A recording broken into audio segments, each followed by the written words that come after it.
y'all? Kofi Kingston here, and I would love to have a drink with Wrestling on the Rocks, depending on what that drink is, preferably non-alcoholic, you know? How's it going? Healthy Warrior Damon. Soda. I would love to have a drink with Wrestling on the Rocks. Maple syrup. Fella. I would never have a drink with Wrestling on the Rocks.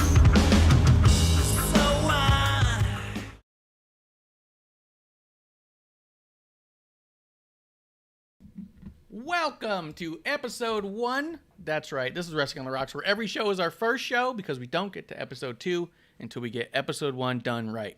And if you've been keeping up and keeping track, you know we are an absolute failure at getting it done correctly. So here we are, episode 1. I'm at Ref Marsh. We are at WOTR, the show. With me today to help analyze wrestling as we know it, we got Bishop at TW Takes Podcast. What's up, Bishop?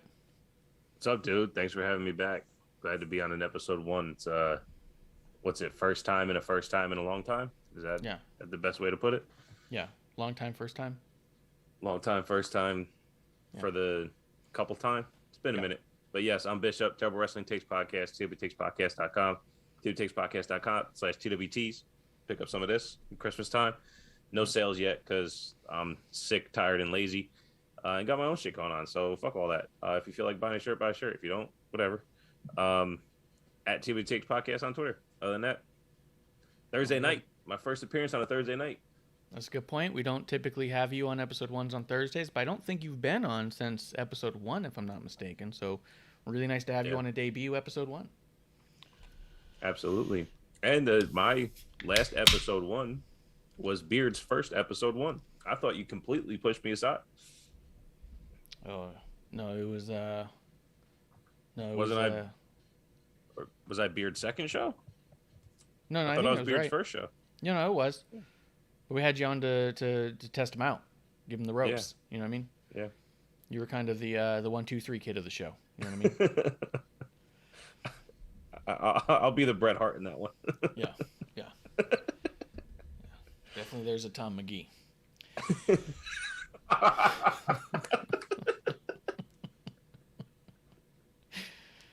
Bishop, It's all love. It's all love. Yes, sir. what is in your glass? Just Tito's and soda. I am sick, so I'm only one glass in with you, and then it's all water after that. But it's been a long time. I haven't seen my drinking buddy in a very long time. So I couldn't come up empty-handed with just water. So little Tito's and soda, one time for an episode 1. I thought you might do a hot toddy or something. I thought there was a possibility of that. Again, lazy. Yeah, just too lazy to warm up stuff. Yeah, fuck that. Did you ever watch the Tenacious D HBO show when they were first new? When JB said, "What if I'm in a hospital? Would you read to me?" He goes, "Why couldn't you read?" He goes, "Just don't want to." Like if he gotten shot, because he said he'd take a bullet for KG.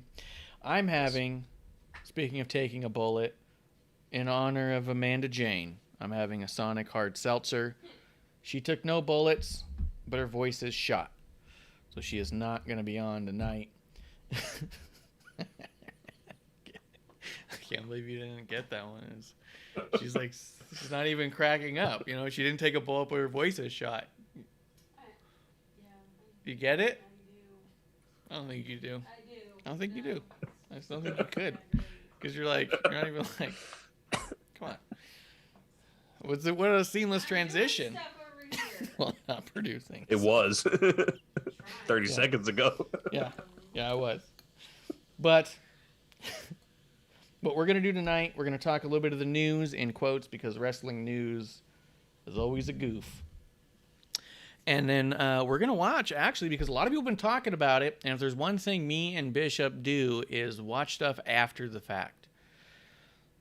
And a lot of people are talking about Danielson versus Page. They're talking about how this is clearly match of the year. They're saying Daniel Bryan's the best thing that's ever happened in the history of time. That thank God he's finally had a good match because he hasn't in 20 years, which is like weird commentary to have for a fan base that loves the guy to say that like, I just don't get it. Because even in the chatter as we get to it, Kevin Owens came up and someone said, that they believe, and I believe it was Toxic Micah, they believe that Kevin Owens has been the same for years, and we've only come to appreciate him.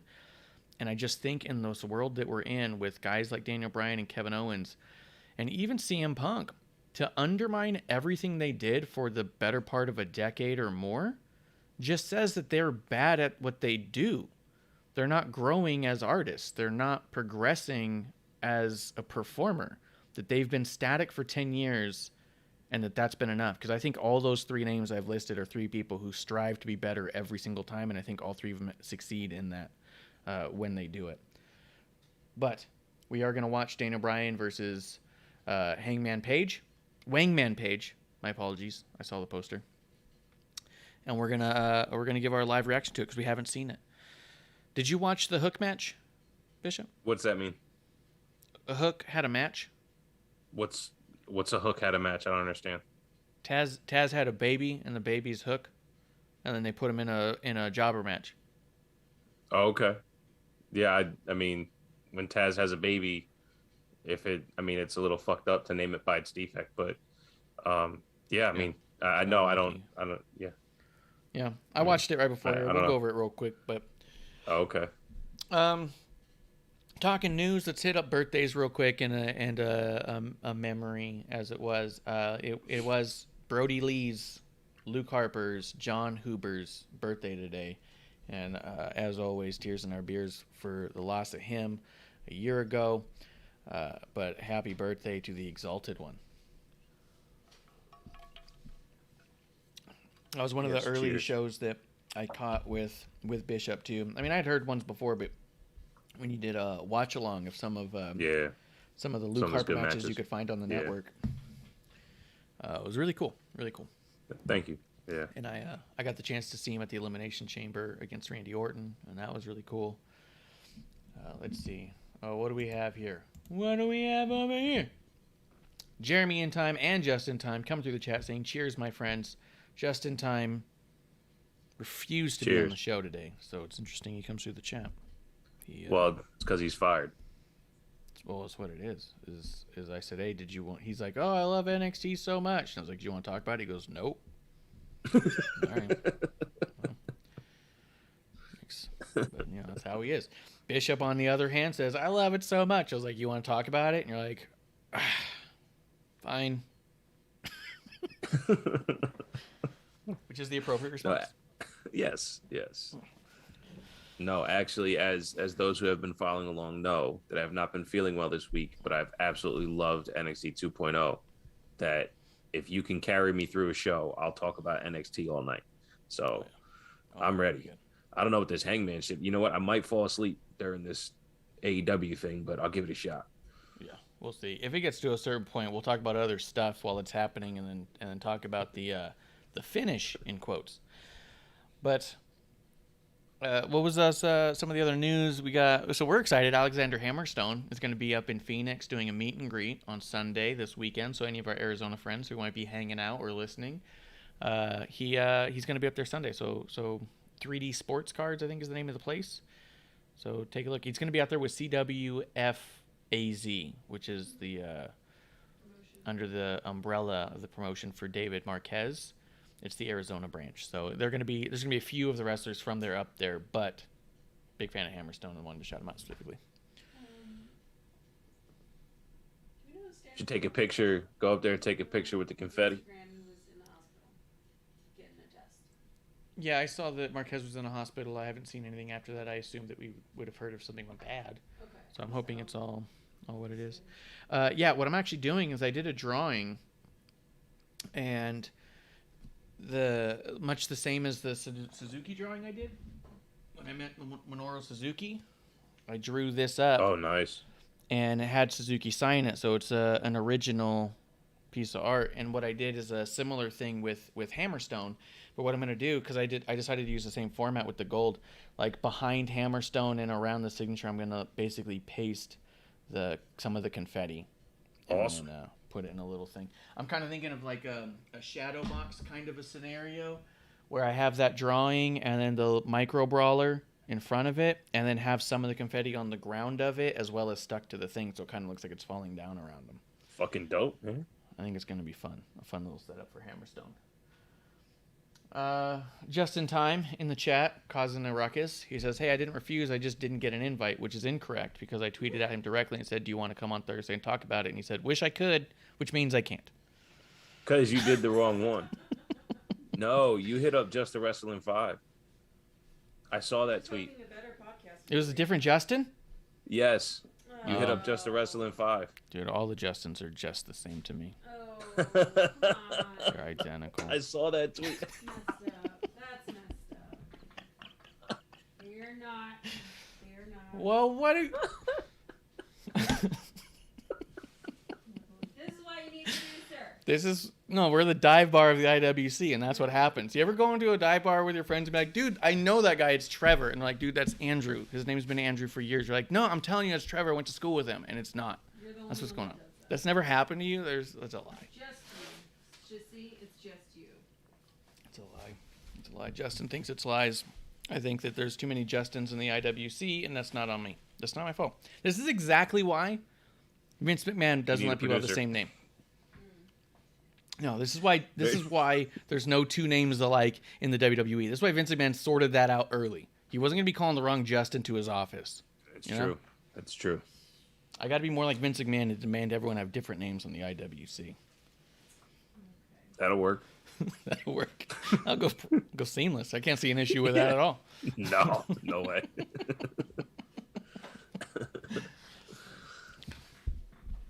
Let's see. What was the other thing? We're doing that. And the other, I guess the last bit of news before we get into this drink along.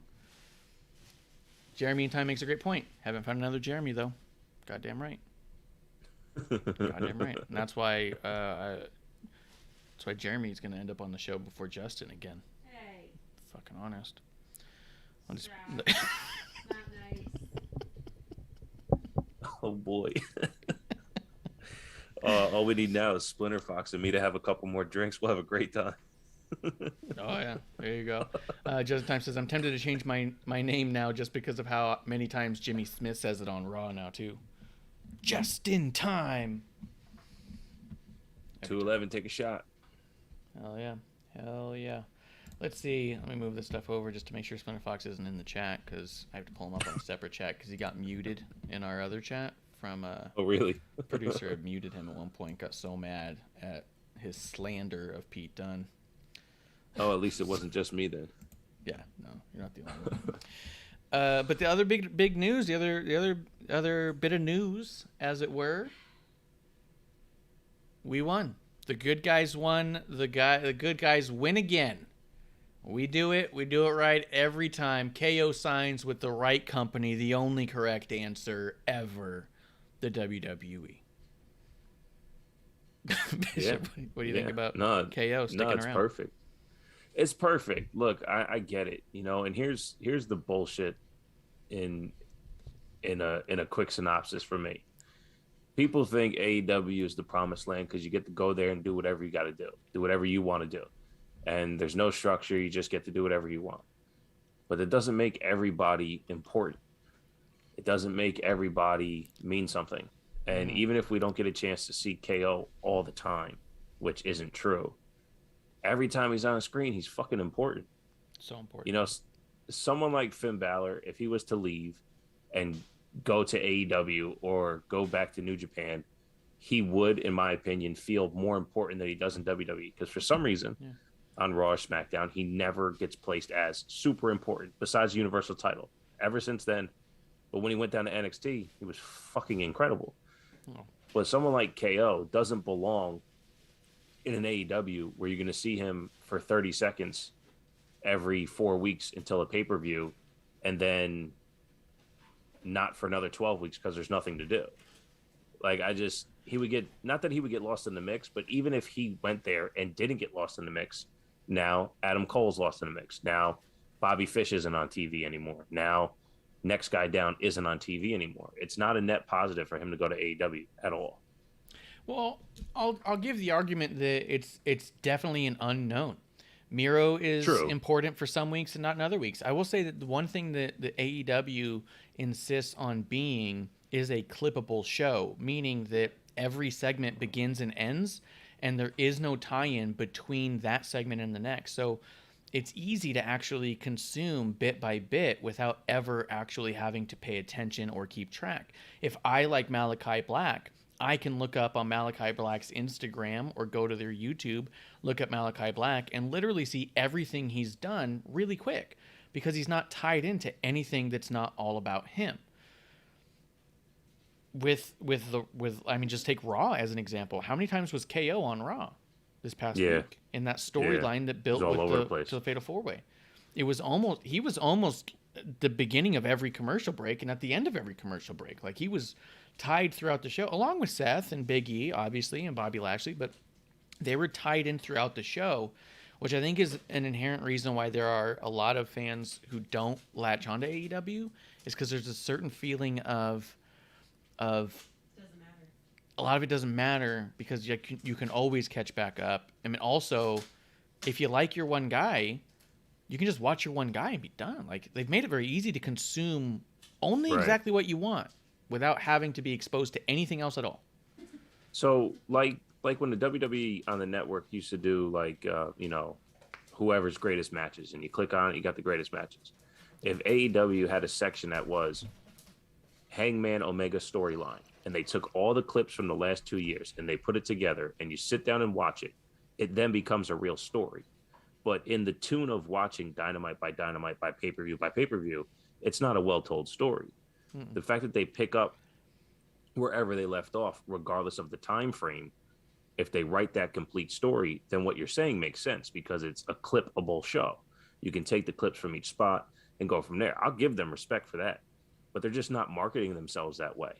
And if they did, where it's like, hey, come to AEW YouTube and click on the video playlist of the Young Buck Lucha Brothers storyline and catch all vignettes and stories in sequence, that would make more sense if that's what they're actually structuring.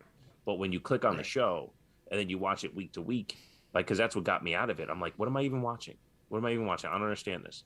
But it's like you're saying, if it's clippable, well, then you don't have a cohesive 2-hour show. And that's kind of been one of my gripes from the beginning anyway. Yeah.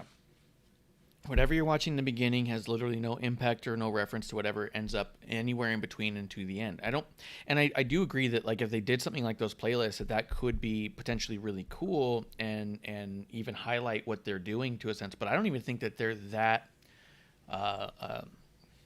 intentionally sophisticated with the way they're doing it. I think they're just doing it because they're kind of sporadic and because everyone's in charge of their own segments. I don't think that they have anybody who says, how do we tie it in? We've heard stories from, like, the Vince Russos and Jim Cornette's and the Bruce Pritchards where they'd be in creative meetings and they would say, okay, the main event is Stone Cold and someone, Al Snow, whatever.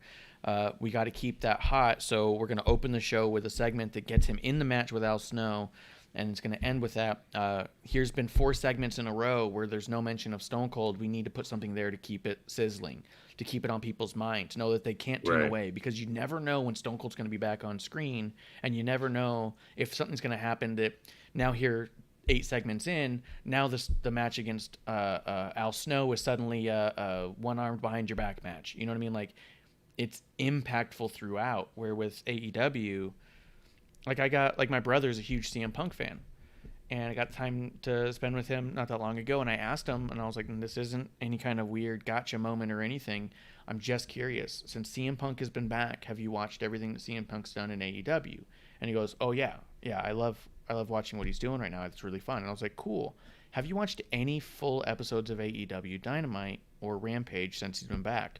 And he was like, 1 or 2, because he doesn't need to. Because he's interested in CM Punk, and CM Punk doesn't interact with anybody who's not in his segment, and when his segment's done, he's done. So he can watch the CM Punk thing and then click off. Which is why WWE always leaves, or at least a couple years ago, they would leave Brock Lesnar to the end. Oh, I came to watch Brock Lesnar, and now I'm tuning out. But to the middle point, leaving Brock Lesnar to the end for a fucking 15-second segment sucks. I don't think anybody wants 15 seconds worth. Now it's completely different. What Brock is doing is fucking amazing. Yeah. But to the point of, watch what you want to and then get out. I mean, look, all I heard about Dynamite last night minus a few, shills of AEW, was the opening match was awesome. That was the first hour. The second hour was like, was what it was. And that's all fine. I mean, that's up to them to decide. But if you're not going to have a through line in the show to keep you hooked, then why would you watch the whole show? For instance, if Amanda just wants to watch a Ricky Stark segment and then tune out in the background and watch dishes, like, why wouldn't you? Yeah. If they open with Ricky Starks and he's done, it's like, well, fuck it, I'm not going to watch the rest. Where, for me, we're so used to the WWE, show storyline, not just the people, that, I get lost and just tune out. Like, I don't fucking care. Or even worse, I remember when I actually stopped watching, whatever pay-per-view it was, they were leading into a battle royal, and they went to commercial with all the entrants of the battle royal fighting, and then they came back from commercial with all the entrants of the battle royal still fighting, and then we're going to see that again on Saturday. I'm like, what the fuck is this? Yeah. There's no cohesion there. But yeah, so 100%. So all that to circle back to Kevin Owens. I'm not saying that Kevin Owens made the right or wrong move based off of what I think, because I'm nobody to make that decision for another adult, right? I think the important bit here is that when even WWE fans and the shills and the biased ones like myself saw Daniel Bryan signed with AEW, a lot of us thought, oh, he's going to have a lot of fun. I'm bummed I don't watch as much Daniel Bryan. I'm not going to see him against my favorites, but he's going to have a lot of fun, and he's doing what he feels is right for him, and I'm excited that he's going to be excited. That's cool. When Kevin Owens re-signs with WWE, a massive majority of people who had already said and reported and newsed it out and all it's a done deal, it's pre-decided, predetermined, KO is coming to AEW, he's putting Mount Rushmore back together, there's no way anything could ever be other than that. Now that he re-signs, they're like, what a fat, worthless piece of shit, what a stupid decision, he's an idiot. And all I could think was like, wait, the dude said literally, even like, you don't have to hear it from him to know, he made the decision that he thought was going to make him family and make him happy and take care of his family the best. Why is that not enough? Like, right. Let the adults make their adult decisions while us kids bicker online. Like, how is that a bizarre narrative to have? And then whatever they decide, you go, clearly did that because he feels it's best for him. Good on him. He clearly had options. There's no doubt in anyone's mind that Tony Khan didn't give him an offer, or at least discuss with him, my phone line is open. There's no way that didn't happen. He made the decision based off of what he knows, what he's exposed to, what he's privy to on all sides, his experience with WWE and Vince McMahon, and said, this is where I'm gonna stay. I'm gonna be here. I don't know why that's not respected as much as Daniel Bryan's decision to sign with AEW, because I think both are the same decision. They both. Oh, absolutely. No. I was thinking the same thing. I was like, they had to have basically the exact same conversations. Like, I would love to hear KO give an interview the same way Daniel Bryan did. Oh, yeah. Daniel Bryan was like, no, man, I sat down with Vince. We had a great conversation. We hugged it out and everything. And was just like, you know what? He's too protective over me. He wants to make sure, he basically saying that Vince cares more about Bryan than Bryan cares about himself. And, like, again, the bad guy, right? The bad guy, Vince, cares about somebody and just lets him walk. No, he didn't let him walk. In this world of whatever you want to call it, like, you've done it, I've done it. You walk into a job, you sit with your boss, you make a decision, and that's that. But the boss can't make you stay. They can entice you. Another company can't make you leave your company. They can entice you. The decision's up to you. That's your decision. They're not being held down, held back, or anything like that. It's a joke to think that this wasn't KO's decision alone, And if you're not putting anyone else in there besides his wife, like, I mean, it's Look, I'm happy. I have enjoyed every bit of Kevin Owens. It's funny that the first time I saw him when I got back into all this was Joe's debut. That was the first time, excuse me, Joe's NXT debut, when he either beat Sammy or he attacked Sammy, whatever it was. Joe came by and was like, "Nah, we ain't doing this shit." And I was like, "Oh, I know who Samoa Joe is. I flipped on TNA once." And then KO does the whole John Cena thing, and I'm like, "This Kevin Owens guy's fucking good." And I've been a fan ever since. When I went to my first house show, I wore my KO shirt. I put leggings on and shorts on top of it. Like, you know, I did my little KO pseudo dress up, and then he yelled at me while I was in the front row. Like, it was awesome. You know, I'm a big fan of KO. I'm glad he's still in the WWE. Yeah, me too. I mean, obviously, because personally, we're a couple of shills and AEW and WWE fanboys, and we're biased and whatever you want to say, I won't even argue it. So for me, I love it because that means KO is going to be continuing to interact with other people that I watch regularly and enjoy. I do feel bad for the AEW fans; they're not going to get what they want. But again, this to me is parallel with the Daniel Bryan thing. I was bummed when Daniel Bryan was leaving, but it was easy to respect the man's decision because I thought the more and more Daniel Bryan opened up about the negotiations, the more and more you realized he went with his gut and his heart because someone had asked straight up about the NJPW stuff and like, okay, so you went to AEW because clearly that was a big priority. And he said, make no mistake about it, WWE offered me the ability to wrestle in NJPW. That was on the table. They were going to pay me more money. They were going to let me wrestle where I wanted to wrestle. It just was going to be under the oversight of Vince. And like you said, his concern was Vince is very protective of him, and he didn't want to be so protected. So it went with his gut, with his heart.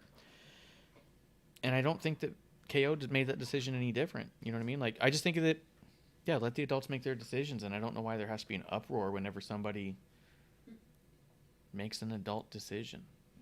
Well, you know what? That's exactly why. That's exactly why, though. Because a bunch of kids are on Twitter, so they see an adult make a decision, and they go, how could this happen? How can an adult make a decision? That sounds like my dad would do that. Why is my dad a wrestler? This is bullshit. Yeah. No, I tell you, I think the other thing is, and then we could move on. I don't know if you listened to KO do interviews before about his relationship with WWE, but I know one of the things that was happening pretty early on is he was allowed to fly home in between when they were running like full.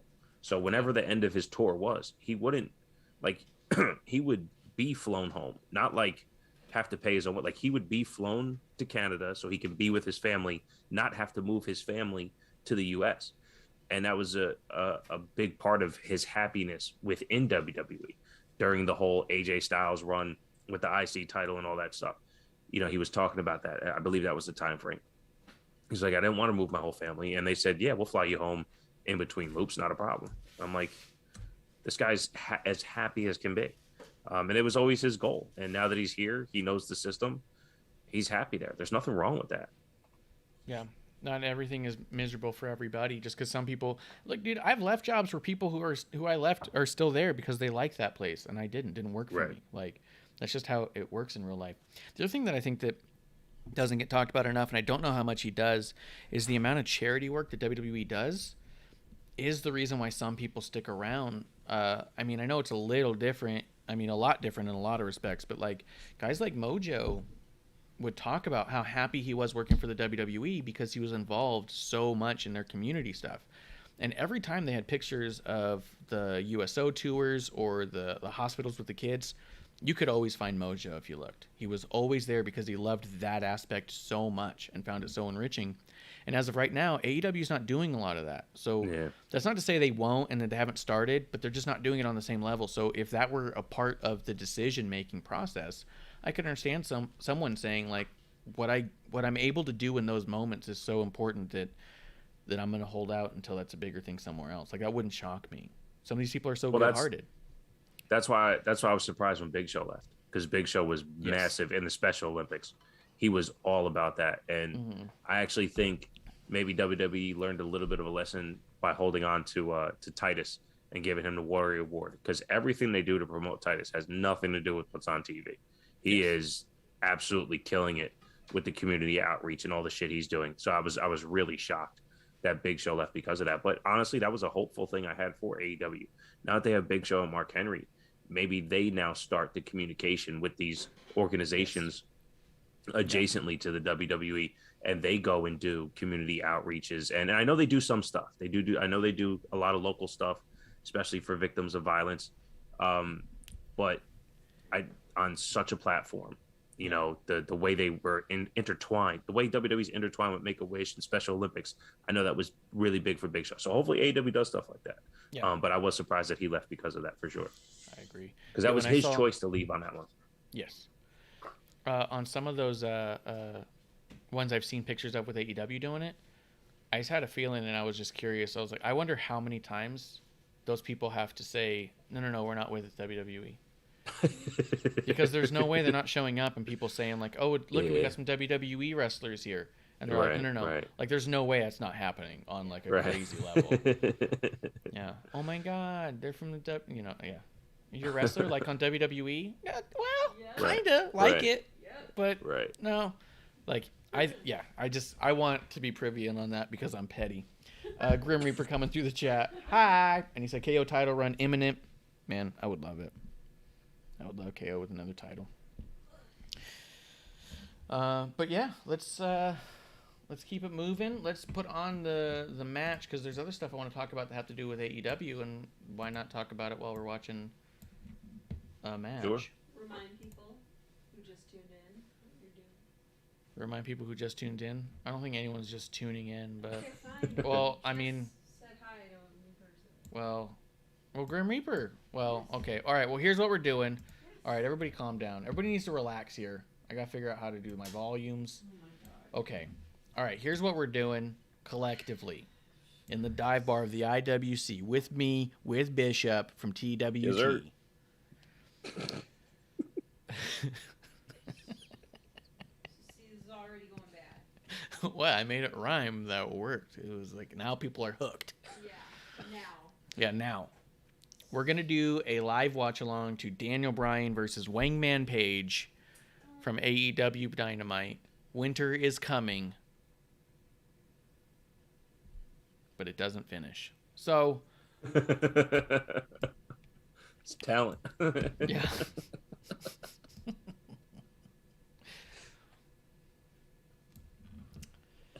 So here we go. I have the AEW Dynamite Season 3 Episode 50 up and ready to go. Are you ready to go? I have it at 000. Yeah, let's do it.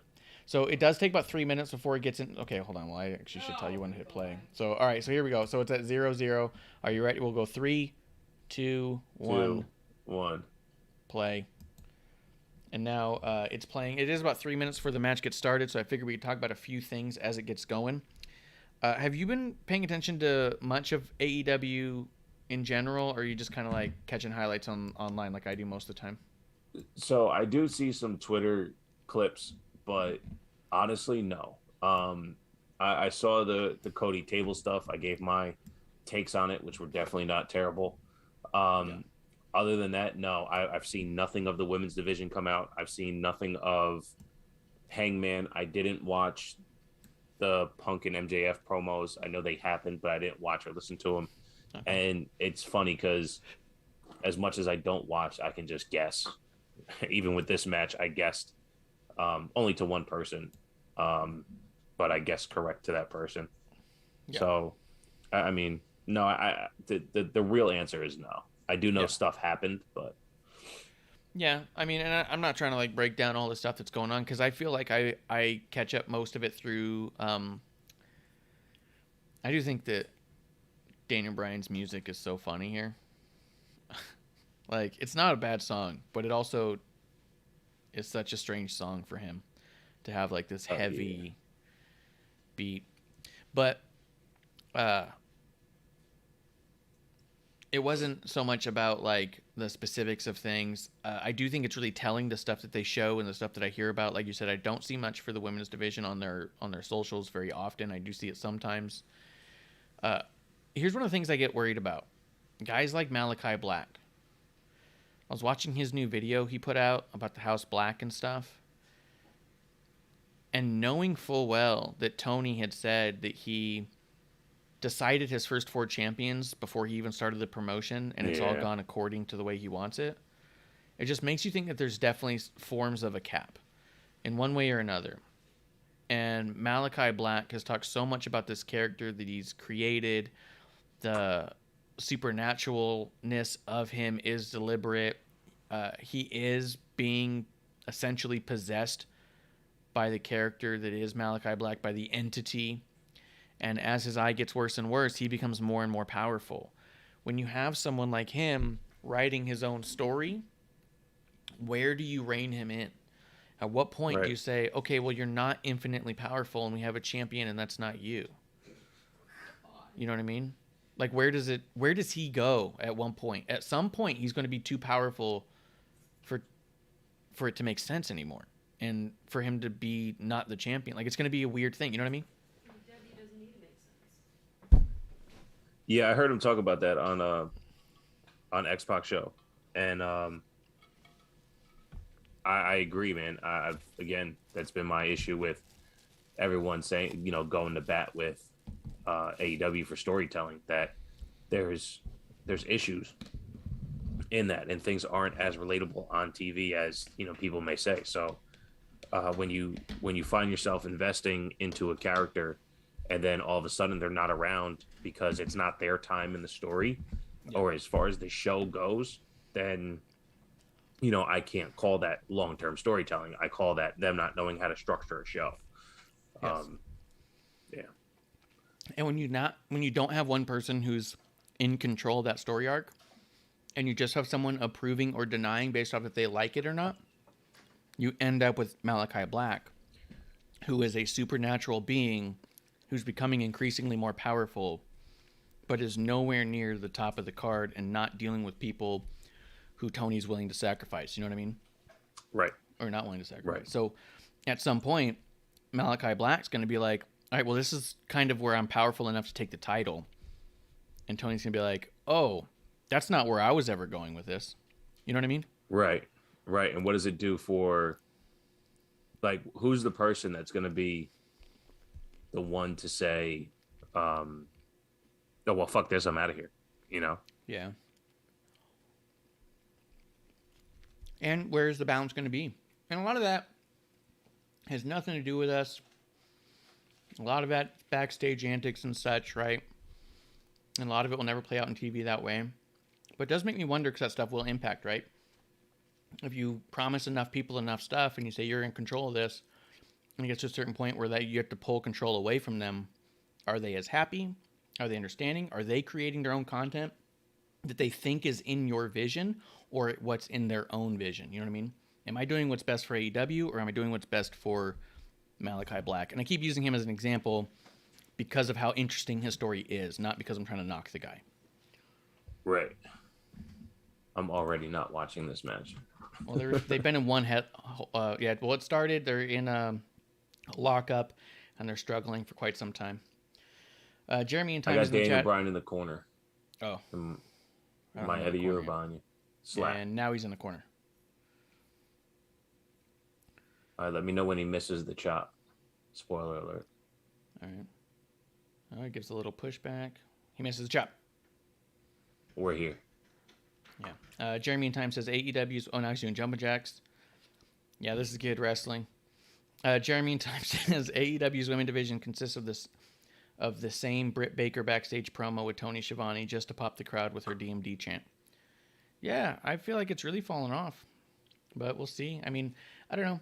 I don't know if you caught it last week, Bishop, but Thunder Rosa jumped in our chat last week.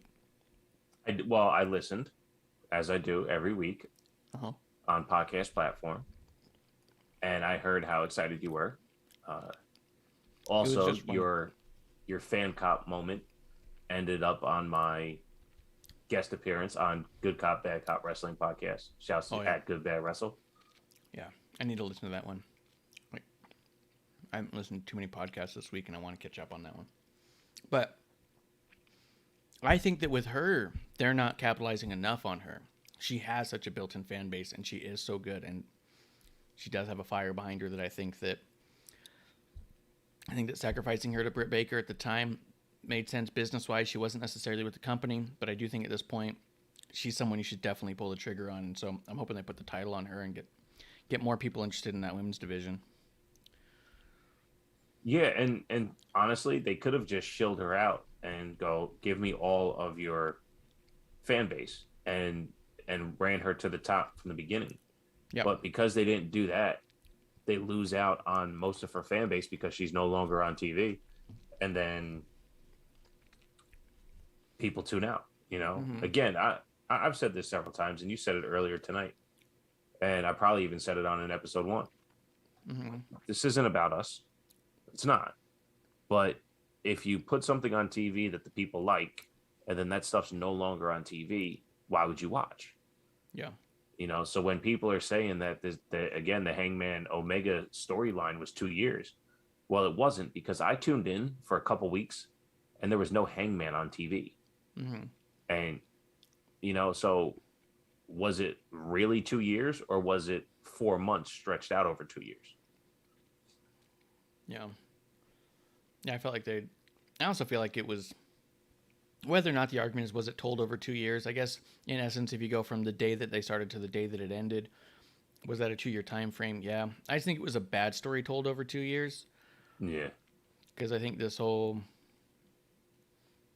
Mr. Rogers' magic of friendship storyline doesn't really build the importance of the Wangman as it was.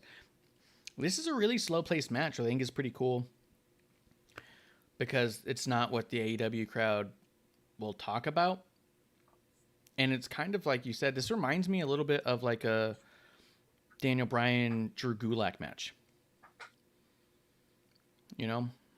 Or if you're watching any of Daniel Bryan's matches in the Performance era against Cesaro, or even his Grand Metalik, it was similar to that kind of really slow style.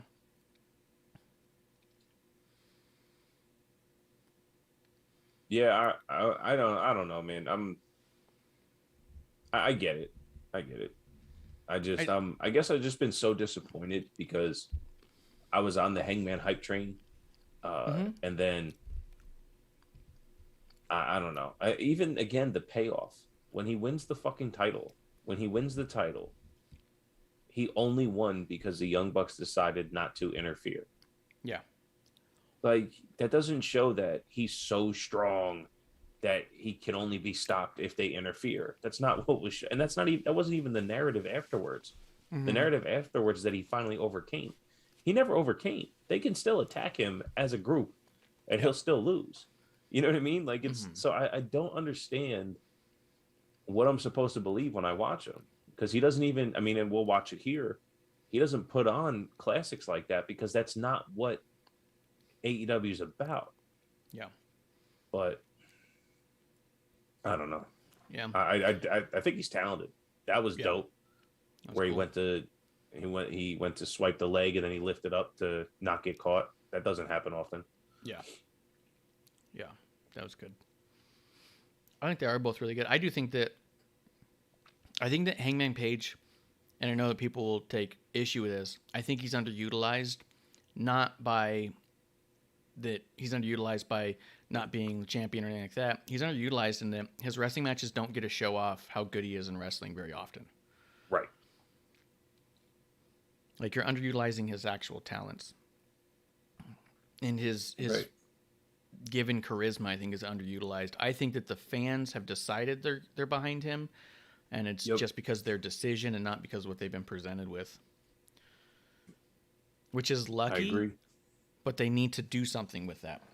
Well, we have them here. Let's also make them understand why it's the right decision that they did that. Well, I didn't finish to what you guys were talking about last night. I was about halfway through. But I know Beard brought up the ratings aspect, and you even said it. You're like, there's no growth on either side. People pick their shows to watch, and that's it. And I'm telling you, I would watch if what you just said happens. If we get to see these showcases. I say it on my show all the time. TW Takes Podcast, twtakes.podcast.com, all that good stuff. That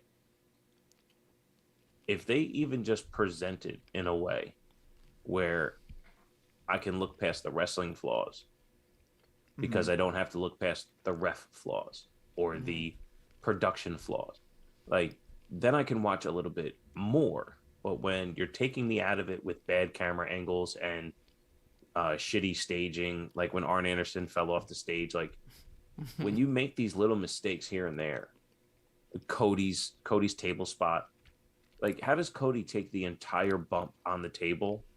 He took the entire bump off a flaming table and wins the match within 8 seconds. Yep. How does that happen? Well, he's Like the only one on those are fire. the things, right? Those are the things that like pull me absolutely away from this stuff. But if they spent more time, like you said, giving Hangman the opportunity to have a 12-minute wrestling match with someone where, again, to your point, why is it that Kenny Omega can barely beat, or Rusev was Amira? Why was it that Rusev could barely beat Lee Johnson? Yeah. He should spend 6 minutes beating the shit out of him, maybe get caught with an enziguri or something, but not have to struggle. Like, give Hangman a match where he doesn't have to struggle for 12 minutes, but he does all his shit, you know? And they just don't do that. They let everybody get their shit in. Everybody has to sell for a half a second, and then they move on. I don't know. It's weird. I feel like a lot of them still wrestle like they're trying to get a contract, even though they have it. You know what I mean? They're wrestling like it's tryout. Let me show you everything I can do. Look, even this has really bad timing. You know, there used to be a fluidity in Daniel Bryan that made a lot of his stuff more believable. But they're standing for the spots. They're like, okay, now your turn. And that's not a Daniel Bryan thing at all. No, but I also think that he's around people now who aren't familiar with doing that. Because no one's training any of these people or telling them to be more fluid or give them a why. Why would your body be there? You know what I mean? Where with a lot of the what we see on WWE is typically there's got to be a reason why you get there. What's the why behind that movement? And a lot of the producers who've talked about stuff like the Lance Storms and Hurricane Helms and stuff, they've all talked about, and Al Snows, who, you know, obviously isn't there now, but they all talk about how they're missing a lot of the whys when it comes to what they're doing and why, or what moves they're performing. I forget who it was. Was it? I can't remember. There was. I think it was. No, I don't remember now. It was Bubba. It was Bubba Ray. Bully Ray was on Xbox podcast and said, "I'll never tell someone not to do 450 spins and cross Hurricane Rana something or other. All you have to be able to do is tell me why you're doing it at the moment you're doing it. You know, if you want to do that, if you want to go through that, like, you do it, but there should be a reason behind that movement." Right. And I tell you, I loved hearing him on Xbox podcast, and then it's because he doesn't sound like that on Busted Open anymore. Like he's such a wealth of knowledge, and then he turns into a fucking pundit. I used to listen to her podcast every week to catch up on stuff. That's how I learned about Hangman, was listening to Busted Open podcast. That's how I learned about what he was going to try to do for. He was like, "Oh, I'm going to try to get the horse to get into the Casino Battle Royal," and or when he was going for the title, like all this shit, and it's just like, you know, I don't know. I hate the fact that they overshill, and honestly, because of, you know, how particularly why me and you get along a lot when it comes to doing this, we don't make our shows about us. We make it about our perspective and the conversation. They don't do that anymore on Busted Open. They make it about themselves and their character within the commentation, and that really bothers me. Yeah. Justin Times in the chat says, speaking of shitty camera angles, there was a moment during the MJF and Dante Martin match where Dante was throwing shadow punches on MJF, and the camera stayed on them the worst angle where you could see he was hitting nothing. That's it. That's the kind of thing, you know. It just looks so phony in those moments. I remember when one of the reasons I stopped watching WCW back when I was a kid is Disco Inferno. Like, I remember the spot was sent into the post, and he put his hands up and didn't even bring his head to his hands. He put his hands up and pushed back off of it and then held his head. So his head didn't even get like a foot close to the post. and pushed around and went back and like, oh my God, my head. And I was like, these phony pieces of shit. I'm gonna go back to watching the real stuff on WWF because I knew what was going on. Right. But it was in those moments of just like absurdity that you can lose an audience. So like even in that spot there where Brian kicks him in the stomach, if the camera's not catching the whole shot and they're focused on Hangman going up, once he drops and then they pull out, we see Brian kicking and we're like, oh shit, how'd that happen? But instead they pulled out the whole time and you see Brian just standing there. Okay, he's coming. All right, cool, kick him. Like that's those are the little things, man. Those are the little things. And I tell you, I'm not trying to rip the production team. When they showed the clip of the production team introducing Punk, I was like, motherfucker, they are on it. They love what they do. They have a system there. I just want them to be better. Yeah.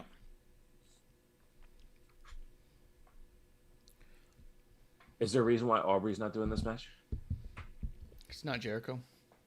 Oh. And it's not the main event. It's opening. Gotcha. So the title holder is not the main event, even though he's not going on last? Correct. Got it.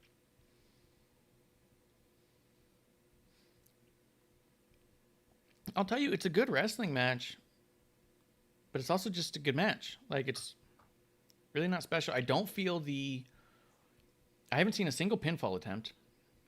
Right. Which is fine. It's not, because if you want to win, you're going to try to win. Right. You're right.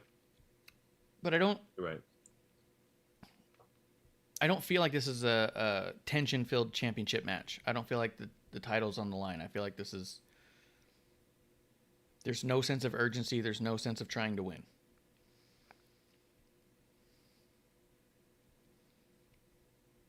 I'd rather have a match with, quote, 70 near falls, which I think, honestly, any pinfall attempt should be a near fall in a way.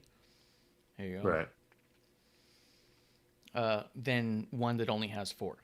And to be honest, in Omega and Daniel Bryan, both of them only went for a pin attempt 4 times in that whole match.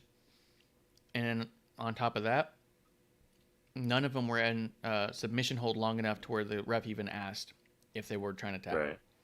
So it was like there was no sense of someone trying to win. And I think that's lost here because I think I think their fan base is so happy with whatever they give them. Yeah. Like I said, it's not a bad match. But I'll give you this. Well, it's not even that. This is something that kind of bothered me about this match. After this match was over last night, nothing was said about it. Mm-hmm. It existed in its moment. And then the rest of the show went on and nothing was said about it. There might have been, there's a little bit of chatter, but you know how when something happens on AEW that's, epic, you hear about it for fucking the next 24-hour cycle until anything comes up. Mm-hmm. And that didn't happen. Mm-mm. Once I found that to be odd, I was like, oh, okay, well, I guess it was just that. I mean, and even then, the match stood out as a wrestling match. This wasn't, like, people were tweeting, there's a really good wrestling match going on right now.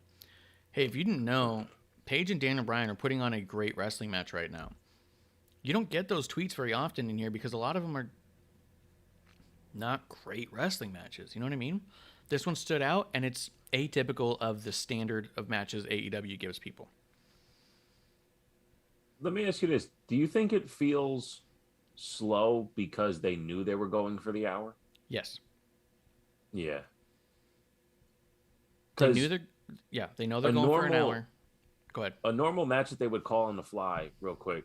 Like if they were seasoned, and this is just, again, my idiot perspective, taking all my expertise from Stone Cold's podcast. Hey, we're going to go out there and do an hour. Here's a moment. We go into a rest hold. Like when Brian was working the knee earlier, which Hangman's obviously not selling a knee at all. That they would have moments of like, okay, here's a 4-minute sequence. Let's do this now. Work the arm for the next 4 minutes. They're not doing that. I wish they would call it on the fly. You get a little bit cleaner action, I guess. I don't know.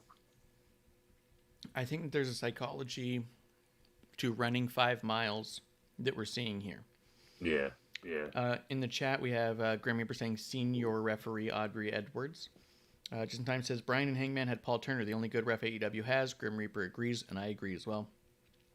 Justin says the match was paced really well. For their cardio, it was. As far as a sense of urgency or trying to win a title, I disagree. I would want to see more urgency. I don't care if I have a 60-minute time limit. I want to win in 5 minutes. I'm not paid by the hour, they say, right? And finally, before you say that, Jeremy does say even commentary after the match didn't bring the match up after it was over, which is very unorthodox for AEW commentary. I'll take your word for it. I feel like when I've watched and listened to commentary, they never bring up what happened earlier in the show. They only talk about what's happening now, in my perspective from when I've seen it. But you watch way more than me, and I'll take your word for it that they put over stuff more now than they used to. Go ahead, Bishop. Right. No, so when Hangman did that moonsault, a pet peeve of mine, he never looked. He saw where Daniel Bryan's going to be. He's like, okay, he's in the spot. He gets to the top. He doesn't look again. Mm-hmm. Why wouldn't Daniel Bryan move? He sees Hangman going to the top. Let me move. To not double check that, like I find that always to be like, it's a big pet peeve of mine. You got to double check that. Mm-hmm. I'm jealous of your nachos, man. Fucking hungry. They're pepperoni chips. We take pepperoni and we bake them till they're crispy. Nice. And then I have them with guacamole. It's one of my favorite Nice. keto snacks. Nice.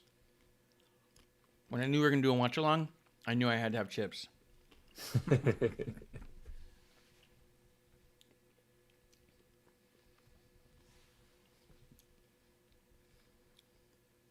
Yeah, I mean... But yeah, they're wrestling like they know they're going an hour and like they know that nobody's going to win. How do we carefully put the match back and forth, put over each other? How do you get even with me? This is a 50-50 book match. No one's taking control of the match at any moment. So we're 20 minutes in. I think. Did you get a black screen for a half a second? I don't think so. Okay. I wondered if I had a commercial break or something that didn't count as a picture-in-picture or something. But there was a picture-in-picture for a second. Okay, so I didn't get that. Okay. So are we in the same spot then? I don't know. Let's see. I got Do you have Page the climbing ring up. post? I have the ring post camera on Page. Oh, the ring post camera on Page? Let me see. Yeah. Oh, I just got the moonsault. It was the moonsault to the outside, right? To the outside? Okay, so I'm far ahead of you because I didn't get that. Oh, okay. I didn't get the picture-in-picture. So let me know when you get the second moonsault. Spoiler. Yeah. So that moonsault to the outside really bothered me. That's just the thing I have. I don't know. No, But since you have some time, I'm gonna see if I'm gonna grab a snack real quick. Yeah, go grab a snack. Jeremy in Time says they started doing it a lot ever since Punk debuted. Ever since then, they usually bring out the beginning of the show multiple times throughout the night. Okay, good. And they should. They should, for sure.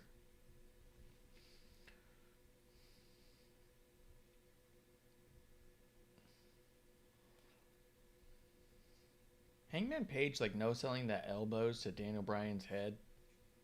Or from Daniel Bryan to his head.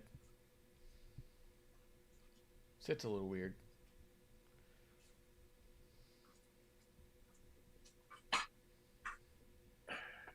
I did assume that this was going to be a more WWE style match, which I don't think it is. I think there's too much of Hangman doing what he wants to do, which is fine. I mean, it's what they do.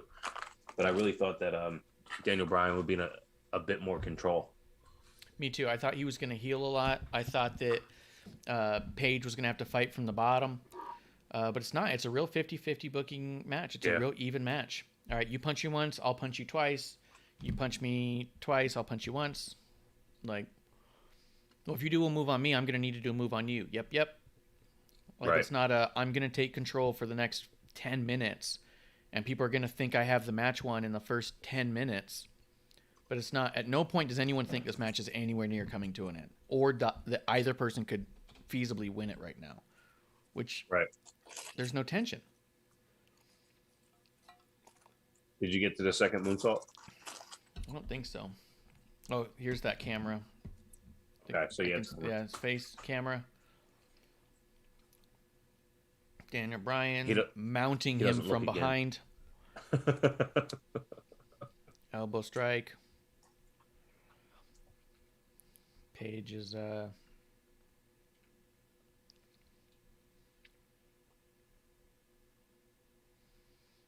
see. Here he goes, got his footing, doesn't even look, does a moonsault and misses. You ready? Yeah, I paused it after the kick out. Okay. 2 and a kick out. All right. Ready? Cool.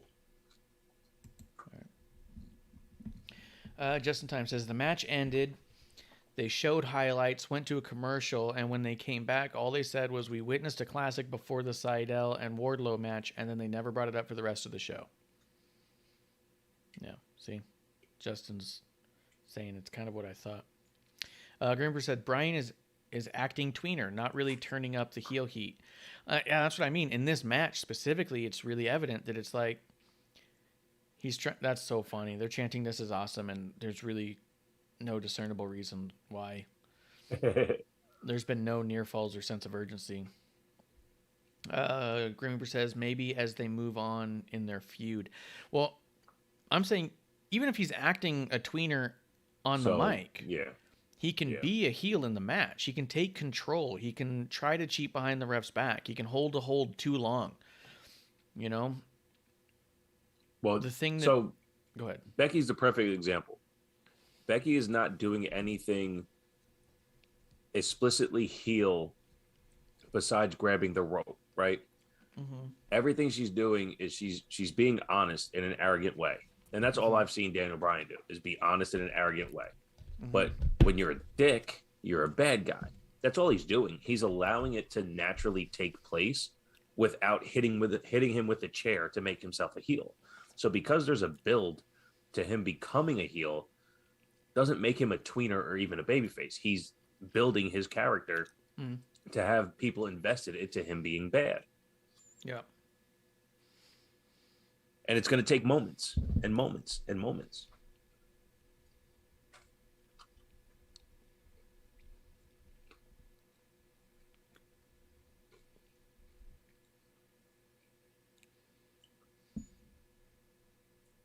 Hangman still in the pop-up powerbomb from Kevin Owens.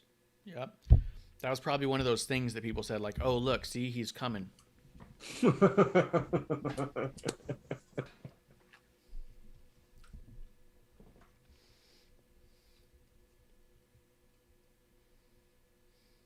So this is probably the first near fall of emotion, him stepping outside for the buckshot. And it's 30 minutes in. Right. Well, no, because Bryan, did he try the yes lock?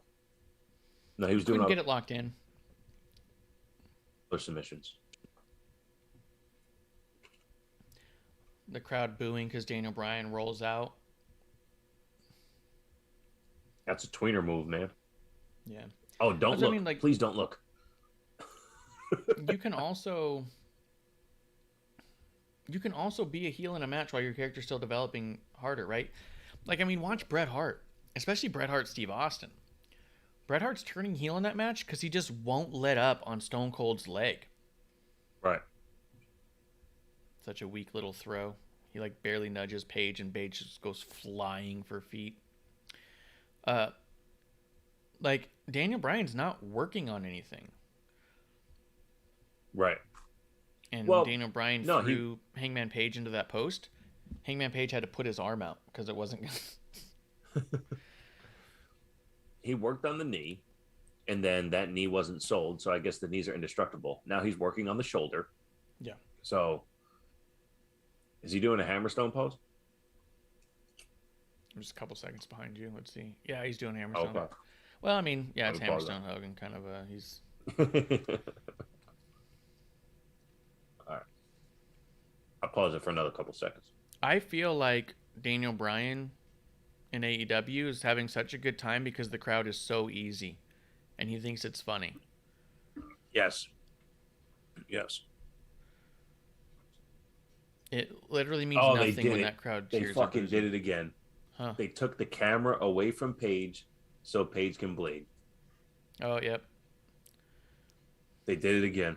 The last 10 seconds was all on Daniel Bryan to make sure Adam Page can bleed. All right, I just got a black screen.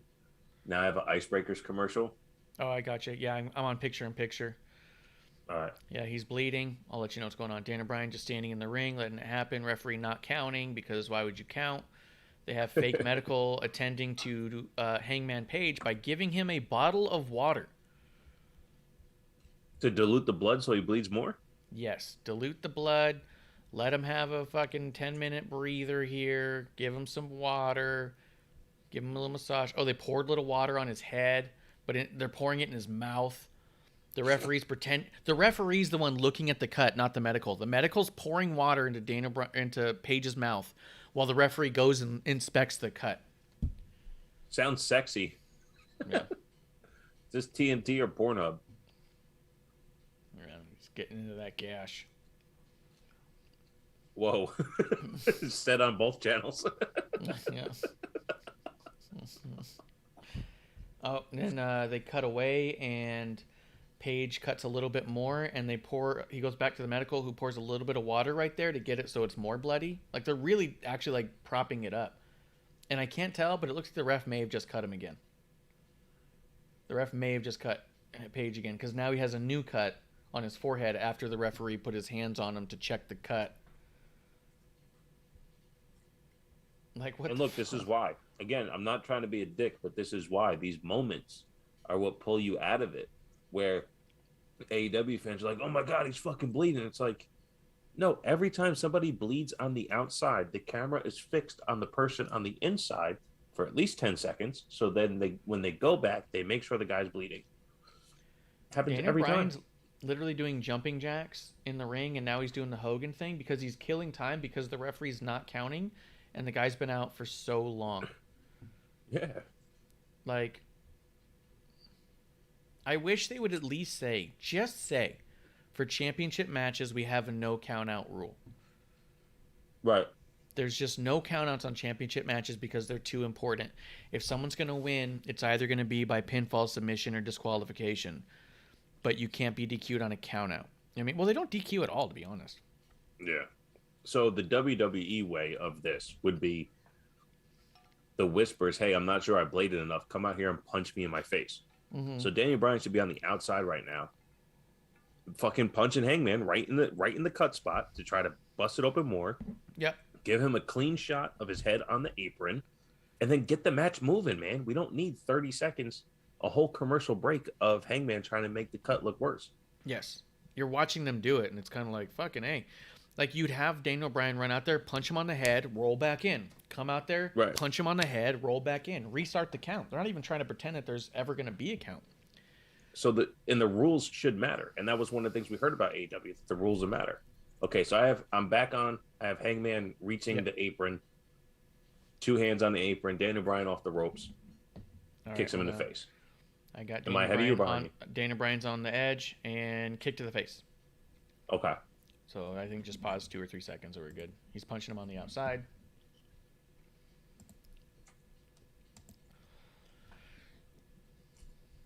Wait, did you get the knee to the head? Yeah. Oh my God, are you kidding me? Now he's doing it? Yeah, now he's doing the punch on the outside. Because the cameras are on now, so he's like going to do it, you know? That's what they should have been doing the whole time. Yeah. The red light comes on and Daniel Bryan's like, I better get involved in this match. Unbelievable.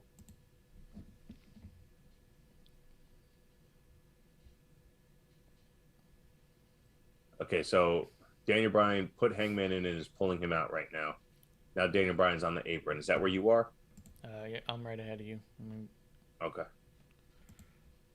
right. I got Daniel Bryan pulling on Hangman Page's arm to the outside of the post. All Cool. right. Same spot. Cool. Let's see. Like, I don't think this is a bad match. I think that there's a way that the fan base has of trying to over-exaggerate. I wouldn't take this match over Walter versus Ilya at all. But I wanted to watch this before the end of the year, so when I gave out the Match of the Year awards, that this was a contender. But I wouldn't. This is nowhere near Walter Ilya in my book. It's not even top 10. No, it's just a decent Daniel Bryan match. It's not. Absolutely. It's a straightforward match. There's nothing great about it. There's absolutely nothing wrong with it. But nothing makes it stand out except for they're performing for an hour. I was telling you about it before. I was thinking about it, and I wanted to compare it, and I'll probably watch it again later. One of my favorite matches of all time is Shawn Michaels and Bret Hart Iron Man match. And I wanted to see if this match felt better or more intense or... The obvious camera shot on the blood and all the work they did to make the blood happen. Yeah. Like, come on. Go ahead, sorry. Yeah. No, 100%. Because I also think it's interesting that this fan base has historically, from what I've seen, shit on that match, the Iron Man match, as being a boring match, most overrated match I've heard. The referee's like involved in a crazy weird way for somebody who's not medical and for somebody who makes no difference in any of their matches.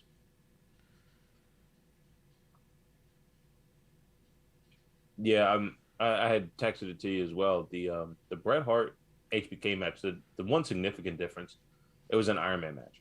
Yeah. And it was about how many pinfalls. But even then, I believe the first 30 minutes of that match was a let's wear each other down first. It wasn't even about getting the pinfall. There might have been like a let me sneak one in on you here, but I believe the commentary in that match and even the post-match sequence with who was it Pat Patterson that made them restart? Yeah. Because they didn't by the end of the hour they didn't get a finish, and Patterson came out and said, No, we're not doing that. We're not leaving it like that. Which I remember watching that as a kid, going, I can't believe they made him restart the match, not knowing that the story was not only are we worried, because I remember hearing like we didn't know they can go for a whole hour, but the true test is can they hook them for an hour plus? Yeah, I was like, damn. So we all got work then, right? Yeah, and it's such a beautiful match. I watched it back a couple years ago, and when you watch the match, you watch the counter. You watch the match, you watch the counter. The moments that you look at the clock, at least for me, when I looked at the clock and I looked back, it was almost perfectly timed to make you look at the clock and see where things are. They had it was like so many different matches within one match. Yeah. And then the whole time commentary is trying to say how important this is and how important that is and how important this is. It was so well done as a full, complete professional wrestling match, from the commentary to the in-ring work to the psychology of the move sets and everything, plus the full overarching story being tied together, where this is just two people going for an hour. Yeah, I think one of the things that really surprised me after this was when I was going through the AEW Twitter, because I didn't watch it live, I was doing other things, and I was trying to see if I should go back and watch any of it. It largely came off as completely inconsequential. There was nothing on their timeline that made me think that anything happened. And I was like, that's weird that their timeline's not reflecting anything of importance. So I started messaging people I knew who watched it and said, hey, did anything happen on that show? Like, is there anything important? And all anyone could say was, I liked this match and I liked that match. I was like, no, I didn't ask if there was good matches on the card. Anything happened?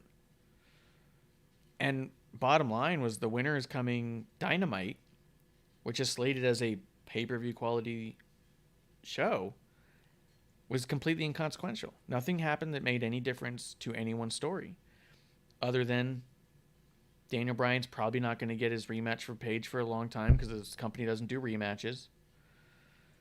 But what we do know is Daniel Bryan, in the same year, lost to Roman Reigns in under 20 minutes in a great match.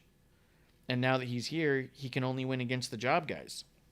Every time he gets in towards a main event guy, he gets a time limit draw. Yeah. It's a great point. And how does that make Omega and Hangman stack up to Roman Reigns, who can beat Daniel Bryan in 20 minutes? Exactly. when these That was guys my can't other beat Daniel Bryan. Yeah. Like, who are we building here? Are we building Bryan or are we building Page? Are we building Omega? Or are we utilizing Bryan's history? I got a commercial break. Same. Are we feeding off of the legacy of Daniel Bryan, or are we trying to purely reestablish the American Dragon and pretend like nothing happened in between? Because this feels like they're trying to reestablish a guy the same way they're trying to reestablish CM Punk. We haven't seen him in so long, so he can struggle with these younger talent instead of just feeding off the legacy that they already have. Like you said, Daniel Bryan lost to Roman Reigns in 20 minutes. Imagine if he lost to Kenny Omega in 10. Right. You know, then you'd be like, oh shit, Kenny Omega did that in 10. Like, is Kenny Omega better than Roman? Maybe. Was Daniel Bryan off? I don't know. Let's watch more of what he's doing. But this is Daniel Bryan beats the Dark Order guys. He can't win against Omega, but he can't lose against Omega. He can't win or lose against Page. He goes an hour. These guys aren't as good as he didn't go this long without finishes in his entire WWE career. So you're kind of putting your top guys as not as good at doing this than almost anyone in the company, in WWE, who's ever fought Daniel Bryan. Yeah, it's interesting, and you know that's why when I finally tapped out of AEW and blocked and muted a lot of AEW accounts is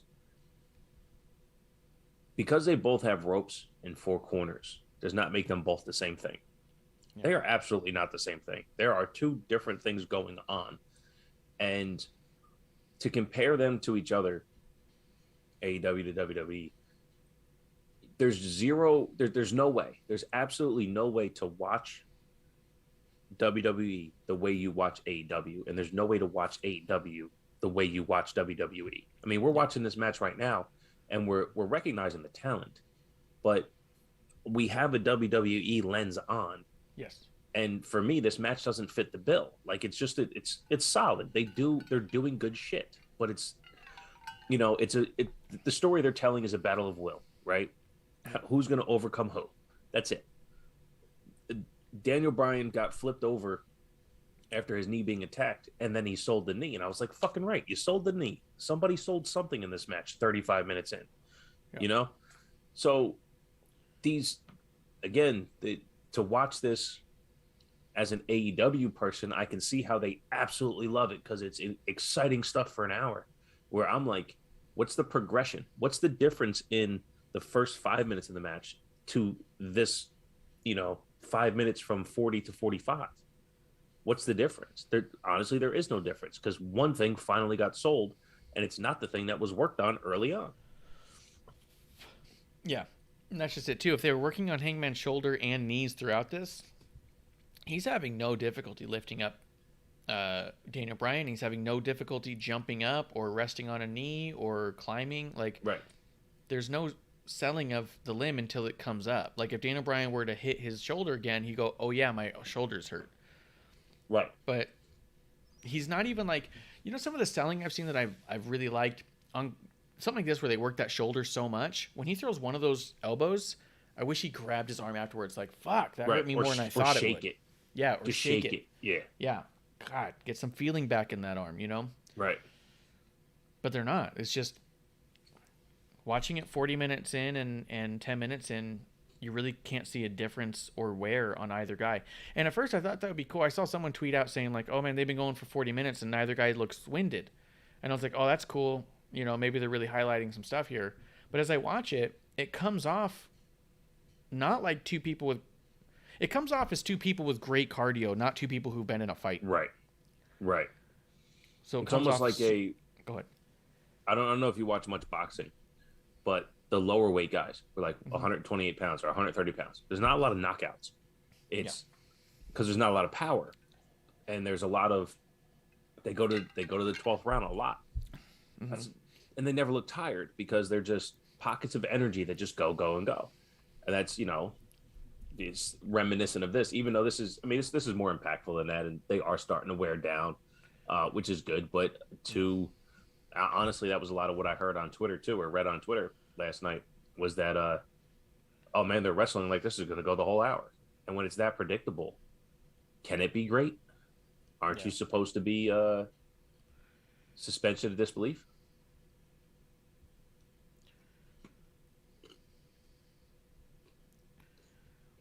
I like how Daniel Bryan remembers the limbs that he's been attacking, but Hangman Page forgets to continue to sell it until he's getting attacked. See, and then Daniel Bryan, he exposed the knee that's been getting worked, and then he kicked with that leg, and then just grabbed his knee real quick. Yeah. And did it again. Yeah. That's important, man. Because now, if Hangman goes on the offense and attacks that knee again, dude, we imagine know that kicking Daniel out of a Bryan's tombstone on WWE. Oh. To be fair, that was like on a 2 7/8. That was a deep count. Yeah.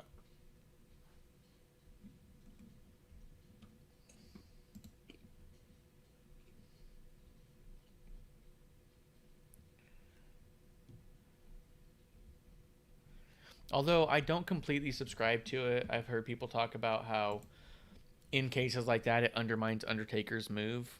And I don't subscribe to that, because I think that really it just shows that only the Undertaker is that good at it. You know what I mean? Yeah, that's my argument about the super kick. The Young Bucks can do it 47 times. Shawn Michaels does it once. Yeah. It's a wrap. But that also, when you choose to do someone else's move 47 times, you're also admitting you're not as good at the super kick as they are. Yes. Yeah, well, that's been my problem with Adam Cole for so long. I've never seen someone stay down for one last shot. And every time he was in a match, he would do one and then act surprised. And I was like, why are you surprised? I'm not surprised. Like, I've never seen you win with that. Ever. Yeah.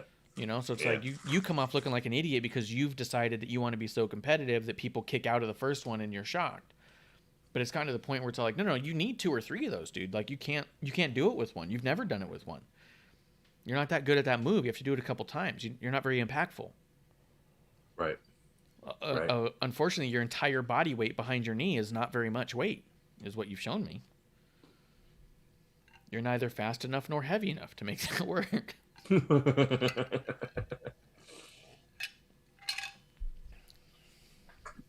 Hey, you're a math guy. What's the inertia of a knee point at 128 pounds soaking wet? Yeah.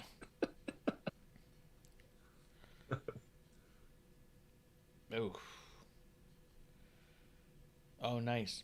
They do that sort of a superplex, but not quite. It was like a top rope backdrop, almost. Yeah, I just got it. You might be 2 seconds ahead of me. Oh, and then Daniel Bryan holds the knee. All right. I think what happened was I think my commercial break was shorter than yours. Very possible. Yeah, very possible. Let's I see, didn't want to 50 try to minutes in. fast forward, but Yeah. you have 50 minutes runtime. I know that first commercial for me was Yeah, but I think our runtime might look Sort of different also. yeah. Well, that's what I was saying. Yeah. Yeah. Yeah. Well, I'm at 48 minutes, so yeah, that 2-minute picture-in-picture you had that I didn't Yeah. very easily, but.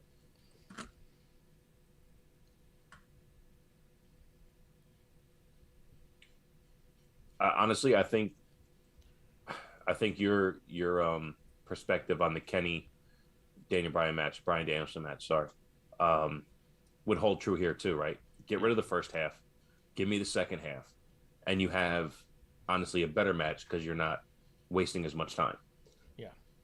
If they revisited some stuff from the first half of the match now, I could see where this match would hold some value in the full length of the hour, and I just don't see that right now. And you can hear the crowd. They cheer for moves more so than they cheer for thinking someone's going to win. Correct. You know? Like, here's the difference. In AEW, they cheer "This is awesome" after a sequence of moves. In WWE, when they chant "This is awesome," it's after a kick out. It's after the match took them there. 1,000%. 1,000%. Right, because what'll happen is there'll be a kick out in a moment they thought that was it, and then the whole crowd feels the same rush, and they say, "This is awesome, the way you're making me feel." Where with AEW, they see a move and they say, "Wow, that move was incredible looking. This is awesome. They're doing great moves." It's not you've made me feel a certain way. You know what I mean? They did it again with the cameras. Daniel Bryan's over on the table. He's looking back to see if Hangman is there yet. Yeah. At least they pulled away before the move happened. So, ouch, that hurt. Yeah. I tell you again, and I've always respected too. I've always respected the AEW performers. Oh, I don't. Oh, okay, yeah, just went there to commercial. I always respected the AEW performers doing what they do. I know they do it to put themselves over, but they also do it for the fan base that's there. They do want to pop the crowd, but by popping the crowd, you are giving the fans what they want. Yeah.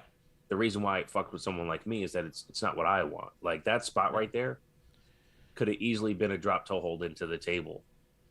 You know what I mean? Yep.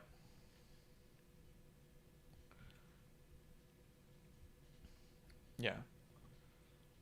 Like I said, it's not necessarily even a knock. It's just an observation. When the crowd starts chanting, "This is awesome," it's because of move. In WWE, when they chant, it's because of a kick out, because of an emotional investment that you felt. All of a sudden, you're like, "Oh my God, my heart's racing." Where with this one, people go like, "Oh my God, wasn't that cool looking?" Right. Hollywood Dork Chop, who used to be in our chat all the time, I saw it in his group chat. There was a number of people in there that all at different times said they stopped watching WWE, and I think Chop was even one of them who said he stopped watching it altogether because he found that the more he watched WWE, the less he liked everything that AEW did. That it was impacting his ability to like AEW so much. And I was all like, that's interesting. And so he stopped watching WWE so he could like AEW more. That's like the definition of a turbo wrestling take. Isn't that weird? It's like I'm gonna choose you not got to so watch close. this. You were so close to getting it. I gotta grab something else to drink. I ate too many crackers. Me too. I'm Me still too. on commercial though. All right. Yeah, I'm still on commercial. Picture ended. Oh, look, we might be in the last 5 minutes of the match even. But I think it's an interesting mentality of I want to like this thing so much that I'm going to stop watching other things I like more. It's it's the whole idea of having a drink of water in a desert. Right. I like water so much, I don't want to not be thirsty enough when I have it. So I'm going to just not drink water for a couple days, and then when I have it, I'm going to love it. And you go, okay. Like, you could also just have it all the time and, like, you know what I mean? Being starved from it. I'm still on the commercial, are you? Oh, shit. The old Yingling. Last one in the fridge. Yingling's my personal favorite. My absolute favorite. I'm back to a is, headlock. Where are you? All right. Just came back now. Okay. I'm going to pause. 2, 3, 4. All right. Good. They just stood up. Yep. Hangman reverses. Yep. Yep. 100%. Cool. What were you saying? My personal favorite beer is Dos Equis Amber, on tap. The Mexican restaurants out here have it on tap all the time, and it's frosted mug, Dos Equis Amber. I'm in. Yeah. No, out here because we're 40 minutes from Mexico. Every restaurant has that stuff out here most of the time. Mm-hmm. Unless you go to those fancy places with craft beers, then they have nothing but IPAs and stouts. You're all right. Well, I just wanted a Miller Lite, and now I'm the asshole. There's a brewery over here, and this is why I'll tell you I eat. Well, that's another conversation. But I'm not a stout guy. I used to say that I hate stouts, right? But I went to this brewery over here, and they do the sampler thing, Yeah. And I told him, I said, go from light to dark. I don't care what it is, because if I try it and I like it, I'll say, hey, I might like this version of it. Yeah. So when people say they hate onions, there's 1,000 different ways to make onions. You might like onions a certain way. Anyway, I mean, this was an oatmeal stout. Yeah, it's it's all taste, texture, flavor, anything can be done. Yeah. But it was an I hate oatmeal pickles, stout. but when So I good. see that there's like a homemade pickle or a pickle that's made in house, I'll try it because some of those are really good because they'll use more garlic and pepper than vinegar. Right. So it's hard for me Right. to say I hate pickles always when I know full well if someone makes a pickle, I'm gonna like it actually. Right. Yeah, but this oatmeal stout was fucking outstanding. It was super heavy, so I knew I couldn't drink a lot of them. But as I was drinking it, I was like, "This is fucking amazing." It was like a creamy coffee flavor to it, very deep, very just super drinkable. I was like, "Man, I could do this stout." Yeah. Yeah. As we're getting through towards, I think, the end of the match, I do want to bring up real quick. I saw the Hook match, Hook's debut, and it was okay. It was like he was wrestling a pillow. He was in there with Fuego del Sol, who got 0 offense in the whole time, but did a really good job selling for Hook. So everyone's talking about how it's this amazing thing. And I was taking my time to watch it because I didn't want the overhype to sour me on it. Right. And it was a good match. It was just a good squash match from a young kid who was acting kind of like a young guy. He had like this young kid cockiness against resident jobber Fuego. I was talking to someone about it and I was all like, it's weird to me that people are acting this way about Hook.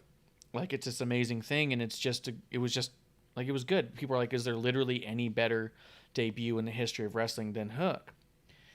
And I was like, that overhype is a bit weird to me. And someone told me, he's like, don't you think that some of it is like intentionally ironic? And I was like, what do you mean by, I don't like things ironically. I don't like something that I don't like and pretend to like it because I think it'd be funny to like a thing that I don't like. I like it or I don't.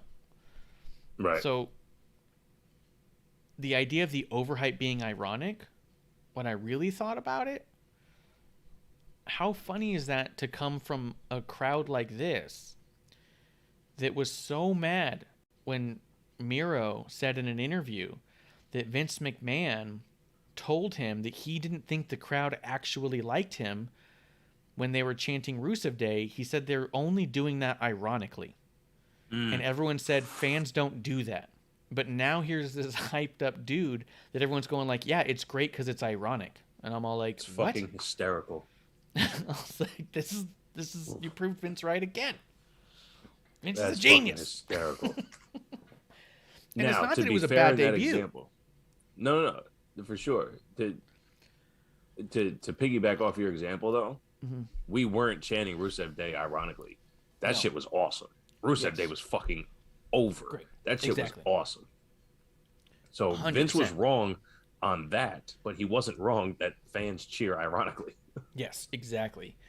He was wrong about Rusev being ironic. He mistook the take. But he was absolutely right that fans will like stuff ironically. And it doesn't mean it's necessarily good for their stories or whatever they're doing.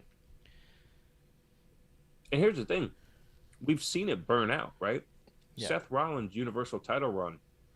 Everyone was cheering him through the victory of Brock. Yeah. And then there was an exhaustion there where we couldn't cheer anymore. Yeah. And it happened with Sandow.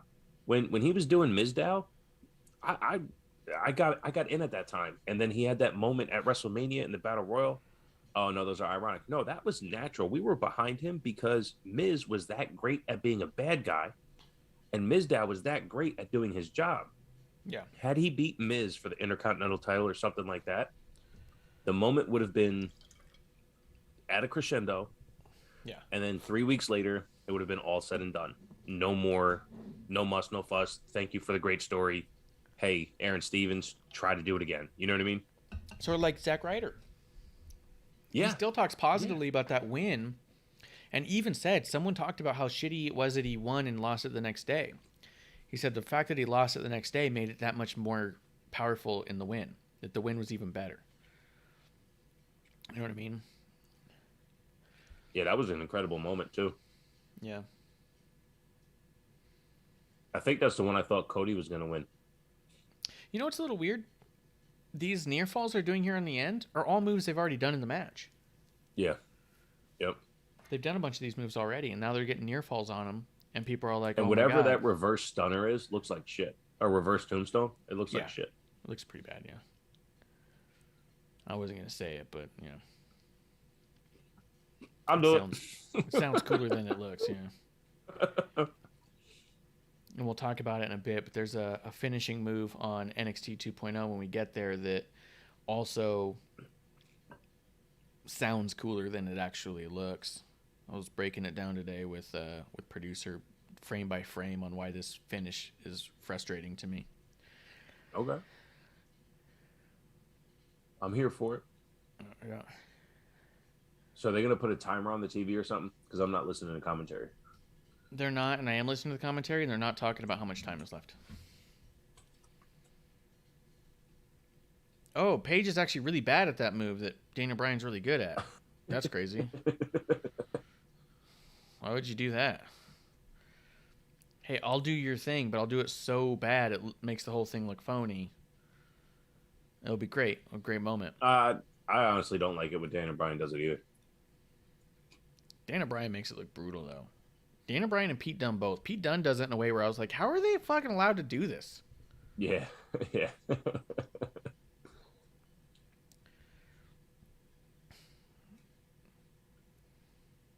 What a counter. He should have Some kicked counters it again. don't make sense. Yeah. When he kicked it earlier, I was like, oh, that was dope. Had he kicked Yeah. it again, it puts more damage on the arm. And then this whole crankback would be I actually wish they would have done this. I wish this is where the timeout would have been. Ding, ding, ding. And then as soon as he hears the bell, he starts tapping to get him to let go. look at the whole crowd. Because They're then just you waiting have for something to happen. then you have a contender who has a reason to say that I can beat you. You know, like he did with Roman. I made you Right. tap out. Right. Where now the way that this one ends, he's punching at the knee. He's not. He was punching the leg, like Right. clearly nowhere near the knee.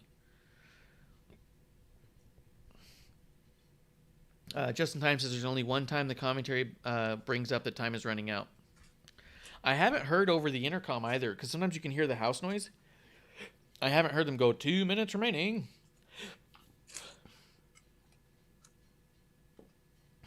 Why does he have all the energy to do that? And why would he expend that much energy to do the skin Right. the cat to get in the ring? I do What like does that it. prove? I do like that it's a like a reverse buckshot Yeah. where Daniel Bryan flips over the ropes and gets hit with the clothesline. Yeah.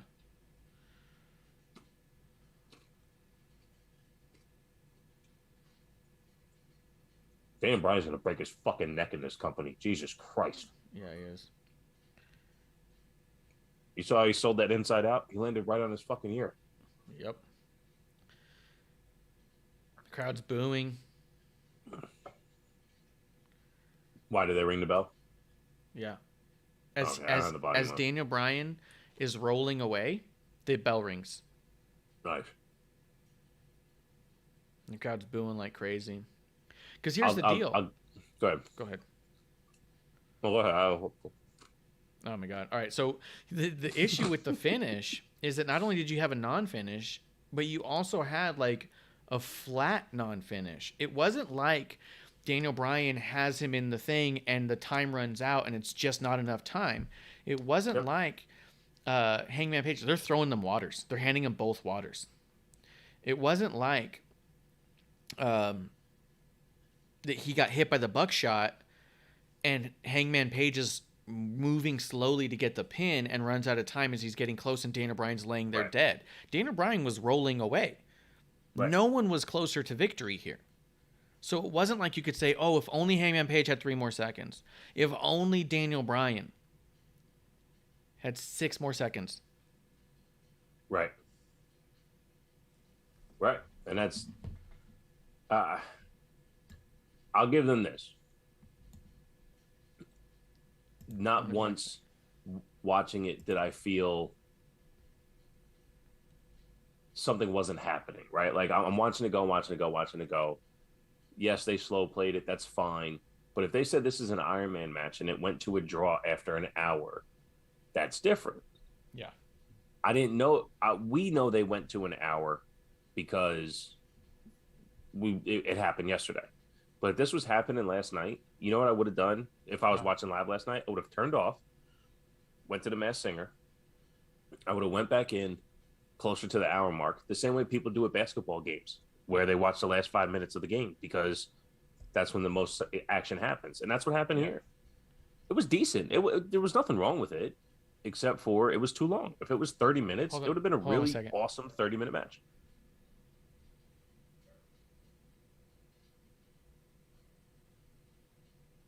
I can't hear what they're chanting. I was trying to figure out what they were chanting. I'm on commercial. I mean, the match is over. You can stop it. We're not watching the MJF bullshit. But yeah, so let's see.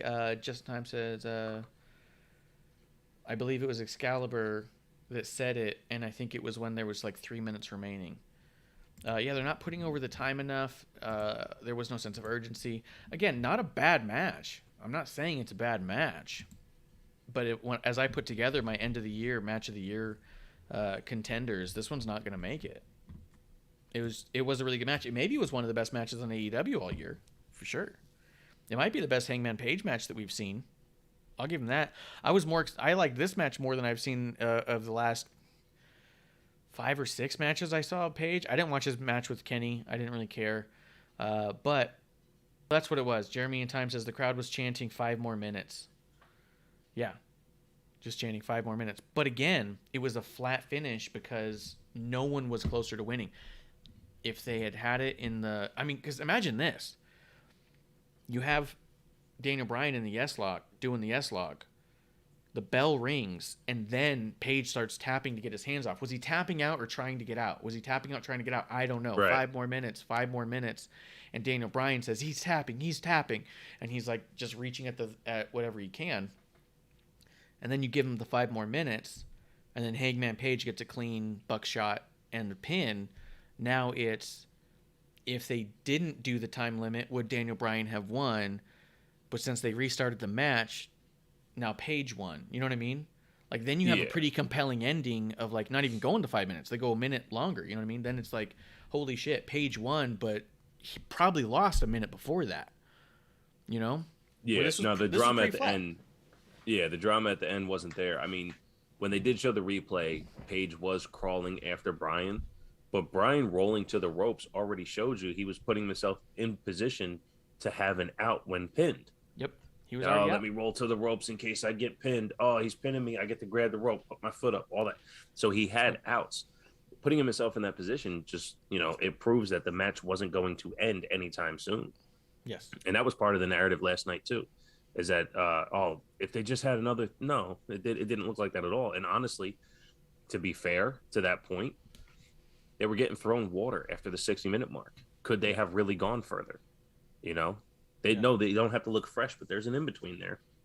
Yeah. Yeah, 100%. Yeah, I think it was a flat finish for sure. I think the non-finish didn't serve anybody. I don't think anybody character-wise comes out looking better or stronger. Daniel Bryan couldn't get the job done in an hour. Hangman Page couldn't finish off a dude who's only beaten job guys since he's come back. Like, you're not making your champion... This is the champion's first defense, and he didn't even win. Right. He just didn't lose. And he was nowhere close to winning. And after an hour of beating down someone, he was nowhere close to winning. So my short list for match of the year, and it's just basically the matches that stuck out to me, and I'm sure I'll remember more later, but I have Ed, and there's no particular order. Edge, Rollins, Hell in a Cell. Cena, Roman at SummerSlam, Daniel Bryan, Roman on SmackDown, Walter and Dragunov, Walter and Ciampa, Britt Baker, Thunder Rosa, and Raquel and Rhea, the last woman standing match that happened in January. Those are all matches that stood out to me for one way, shape, or form. And of course, the AEW one was with the sound off because I can't pop for what they pop for. I have to watch it on my own. And I thought they told an emotional story. I thought they went hard on that. And I thought that brought more investment than this match did. How can this be, even match of the year for AEW, in my personal opinion? Like, I don't understand. That's a good point. Just because it's Daniel Bryan. Yeah, Britt and Thunder was a better match for sure. In the chat, real quick, Justin Time says, I honestly like this match with Brian more than he liked the title match with Kenny B. He always calls him Kenny B because he's always like Kenny Bitch Face or something like that. Like, that's how Justin Time is 211. Kenny Bag of Dicks. Yeah, Kenny Bag of Dicks. If you want to go to Justin Time 211 and send him the DMs and talk about it, I would never say those things, but he says that stuff all the time. Jeremy in Time says, some people's criticism is that they didn't outlast each other. Neither was good enough to beat the other. 100%. Because like I said, that is a criticism. Yeah. Yeah, because at the end, that's why I'm saying it's a flat finish. Nobody was close. It wasn't they ran out of time. It was, look, we're not going anywhere. Let's just stop. Yeah. Because it was so even in the booking. At no point did you go, oh, Daniel Bryan's controlling this match. Oh, Page is really controlling the match. You just go, they're back and forth the entire match. So nobody really had the upper hand for long enough for people to think this is it. There was just big moves that happened randomly enough that people said, oh, that's a big enough move. It could finish it. But then it didn't. Right. And then, like you said, at the end, Daniel Bryan's rolling away. So you're nowhere near that pin. Like I said, if he'd stayed dead in the middle of the ring, like dead, and Page is like behind him and like, fuck, where is he? And then turns around and then starts getting over there. And right as he gets the one arm over, ding, ding, ding. Now, don't even do the 1-2 bell like they did with Cody Darby. I think that's bullshit. Do the just about to reach his arm over, then you hear the bell, and then he rests his arm on him and looks back like, what do you mean there's a bell? Then you go, he had him. He definitely had him. He just didn't, you know what I mean? But they didn't. They rolled him away, and so forget it. And all that has to count. All that has to count when you're watching a match. You know, you have to take all of that into consideration.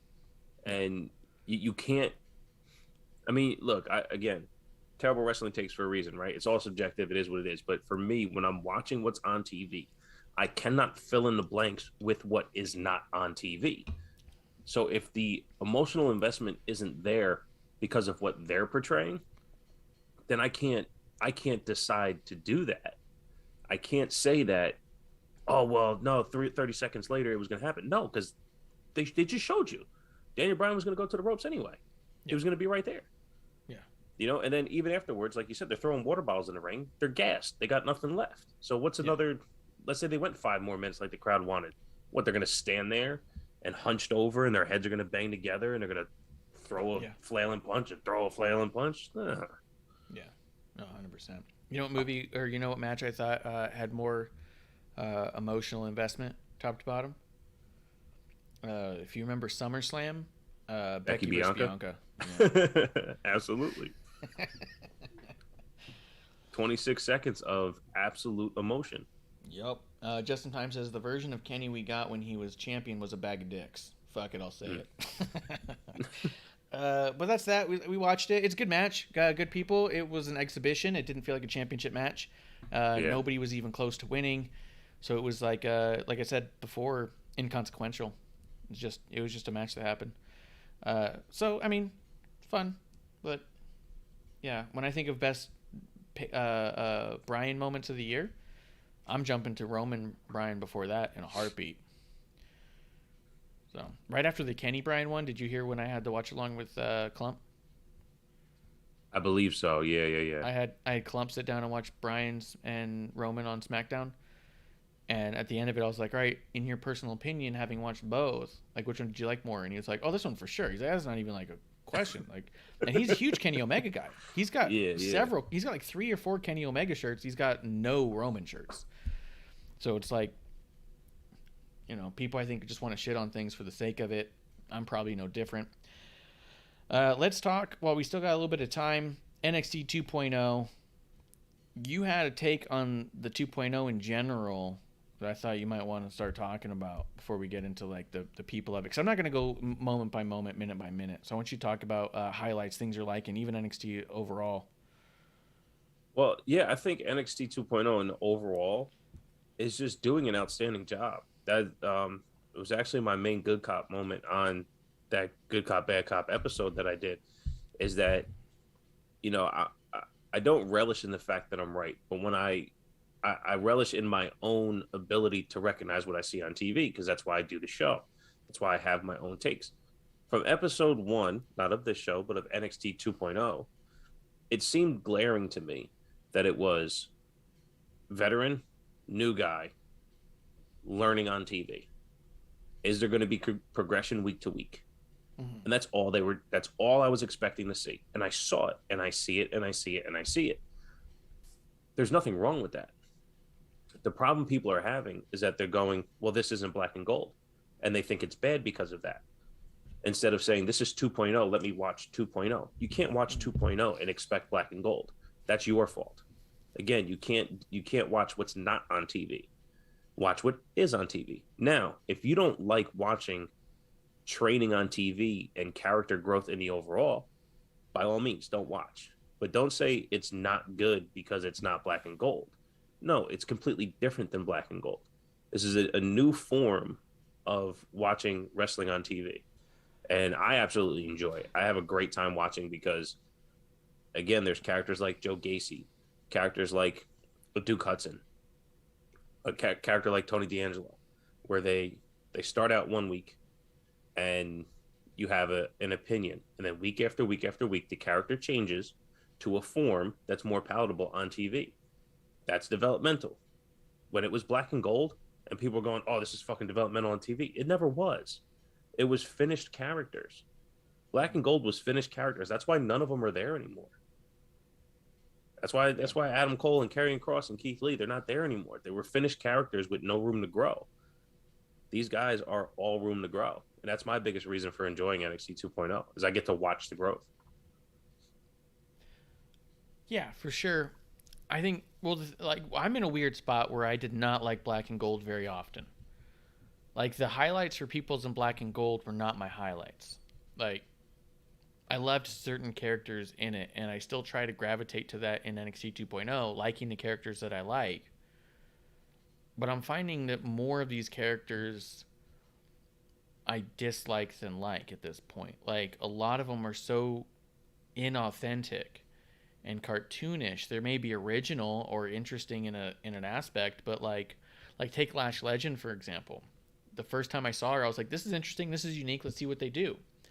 At this point, I'm all like, I don't care what you're talking about. I don't care about this weird. The jacket time, I think, is absolutely a joke. Well, real quick, and Lash Legend, they did us no favors either. Her in-ring debut was on 205 Live. Yeah. In a moment where us who are investing in 2.0 to see her growth, because I don't like it either. I think she has way more to offer than a Wendy Williams talk show. She's an athlete like we don't have. I mean, she's a 6-foot woman who's thick that can get it done. At least I would like to see that. And we don't see her in the ring. Oh, go watch 205 Live. I'm good. I'm not invested in her like that. But go ahead to yeah, 100%. And I think that's part of it too. Is I was even mentioning it, I think last week, that I think part of my problem with some of these characters where we're at with them is that we've gotten static. That there is little growth, there is some changes, little tweaks, but none of them are involved in anything that you can latch on to. Like this Lash Legend thing with her being obsessed with jacket time. Where are you going with that?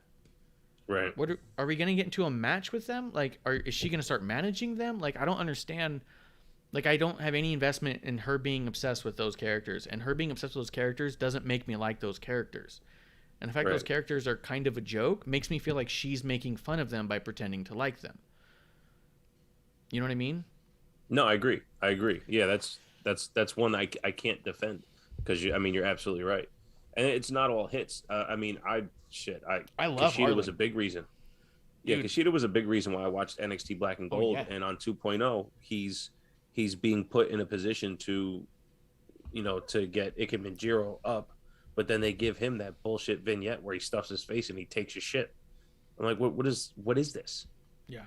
Like it's almost a racial stereotype of just like bullshit. It completely turned me off. So yeah, it's not all great, but I love the Harlan move too. Dude, Harlan and in the ring, making his debut, I love it. And Joe Gacy, I think, is a great example of when he first came out. It was real unsure of what's going to happen here, or is this a good idea? Is this going to flesh out? And he became real quickly real compelling. And Harlan was, I think, everything you could have wanted in a debut for his character. I think Harlan is what Dexter Lumis could have been. Yeah. Yeah. Yeah, absolutely. Because I think Yeah, Dexter once Loomis. once Dexter Loomis came out of the Cameron Grimes feud, he got Yeah. turned into half a comedy act, and Yeah. Johnny took that shit down. But maybe he's got a regroup coming with Johnny off TV. I don't know, but I'm not. I'm, yeah, I hear you. Yeah, I think for me, my problem right now is that there's too many characters that I'm just out. The Dexter and indie stuff, I'm out. And I was such an Indy Hartwell fan. I was following her before she even ended up on TV. Just watching her sign and even like her fandom of Sasha and Bailey, I was like, this is cool. I'm gonna watch her career. So excited when she made her first jobber debut. We were tweeting about it, and then everything that happened with The Way just killed it for me. And this whole Index story has just done it for me. I'm just not in the idea that Wendy, this character who's just sleepy all the time, I'm so afraid of when that ends up in the ring. But at the same time, like, I can't stand most of Diamond Mine, but I love Ivy. I think Ivy is something special. Hashtag Ivy all the titles. Yeah. She's so unique, man. Every time I see her on TV, I put it out there. Hashtag Ivy all the titles. She has a presence like no other, and to be that smart. And I enjoyed her. Again, call a spade, right? It is what it is. Her first couple matches weren't that great. I thought this one was done really well. I thought it showcased her really well. That fucking behind the back sleeper hold she does is fucking cool. I don't like it. You don't like it? Want that to That's change. the one you're talking about? That's the one I don't like. And let me tell you why I don't like it. But I'm going to give you props at the same time. You handcuff people behind the back for a reason.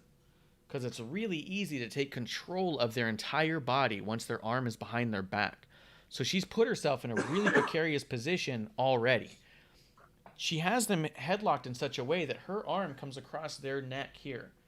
But their hands are free. If that person grabs on and leans in and stands up, you now have them in one of those Brock Lesnar locks. You know what I mean? Those key locks. Kimura? Yeah. Yeah, the Kimura. You're basically in a Kimura, and you can just lift her off the ground and rip her arm right out. I will say what she does, which I think is the only smart way to get away with doing that move, because she didn't do it the first time, but she did it this time. She started walking. She'll lock them, and then she started walking forward, because if she can keep them on their knees and unbalanced, they can't stand up. Right. But if someone gets to stand up, she's done.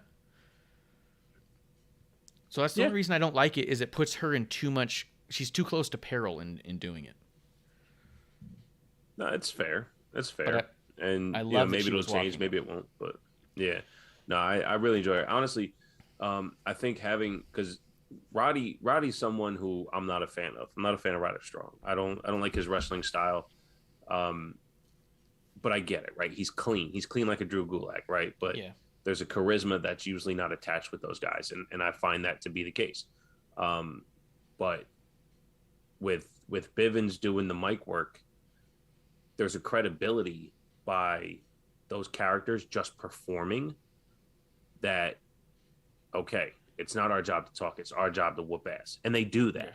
So they're at least solidifying the characters. So the characters to me, though, they don't relate. I'm not a big fan, but they're also not turned off the TV. I wait to see something to either to keep me or turn me away. And they haven't turned me away yet. And anytime Ivy's on the TV, I'm sucked in.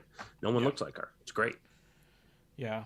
I like what they're doing with Grayson Waller. I'm excited he's breaking away, because there was weeks and weeks that Grayson Waller, Duke Hudson, and Andre Chase, I couldn't make heads or tail of who was who. Yeah. Even though their characters were very different in every way, I still would get them all confused with each other so much. Yeah. Well, I'll tell you, and this was a great week for all three of them. Yeah. This week, because I'm not a Grayson Waller guy. You can ask Justin. I fucking hate him. I do. I find it so disturbing that he takes a boxer, a basketball player, and a fucking breakdancer and puts them all together. It makes no sense to me. Oh, and he wears football gloves. Like, pick one, man. Pick one. Like, it's so confusing. But his athleticism is fucking bananas. The guy is an athlete and a half. This week, he kind of meshed the Austin Theory, Baron Corbin vibes. Yep. But he did it with a brutality without all the silliness. And I'm like, you know what? He's got something here.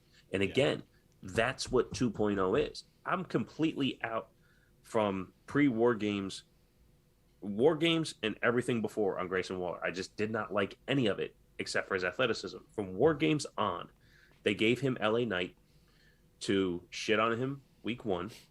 He got the comeuppance week 2. What's going to happen week 3? They're actually building something. And Grayson Waller now has the upper hand. That's the story. I'm a fan of that. Andre Chase, can't fucking stand him. Yeah. He got in the ring this week, and I go, oh my God, guy can fucking wrestle. Like, he Dude, looked I awesome. loved the D'Angelo move where he did the hockey jersey right over his head, and then he just kept punching up into him. I was like, fucking dope. Like, That's no one Street can pull that Fighter off. shit, man. Yeah. No one pulls it Yeah. off like Tony.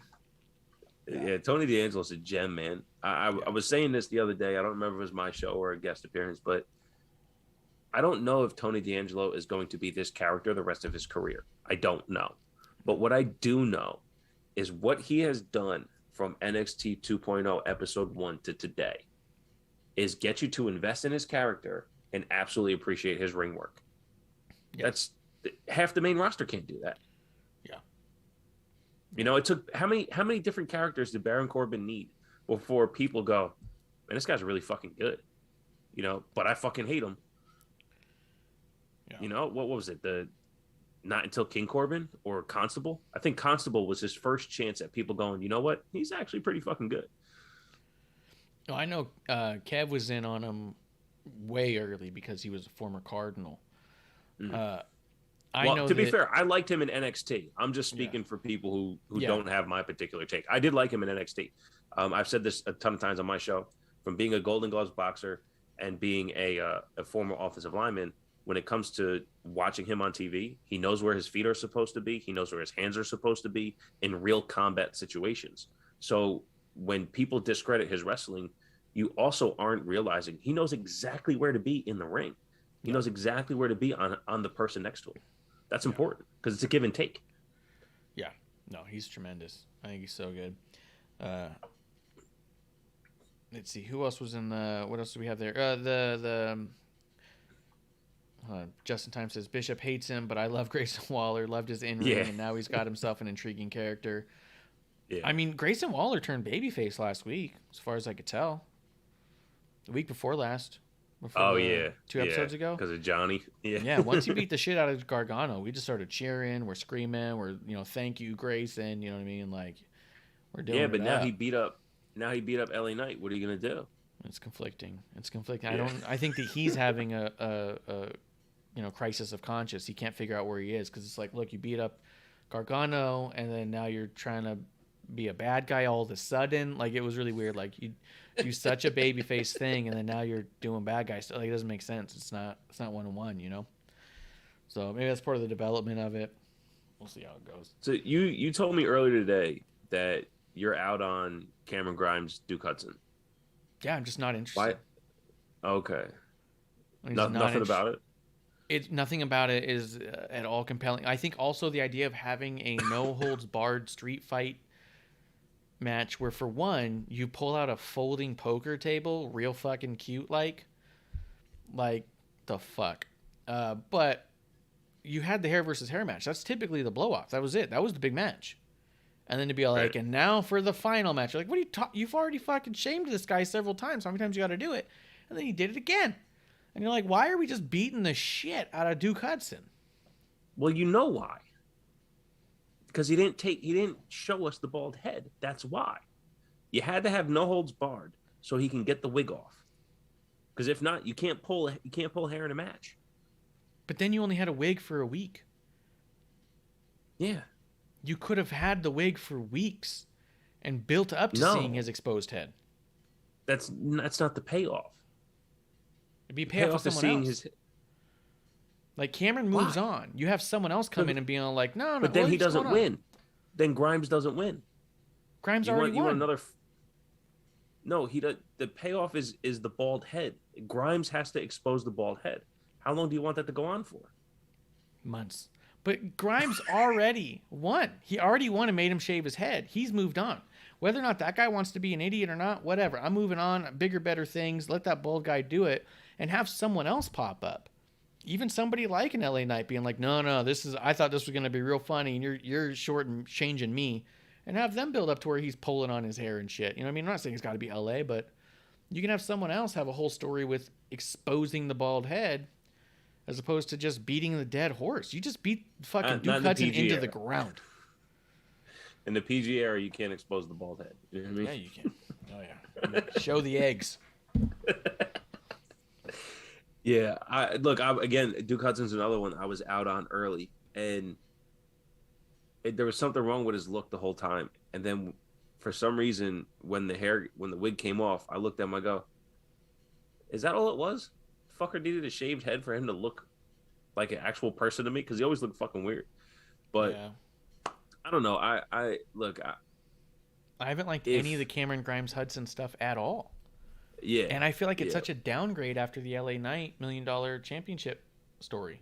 Well, so here's where I can disagree, because I also hated Cameron Grimes doing the over the top, jumping around, laughing all the time. Like, it was just annoying. And I was like, okay, well, I'm going to mute this. And when the segment's over, I'll watch the match or whatever it was. All that stuff was great.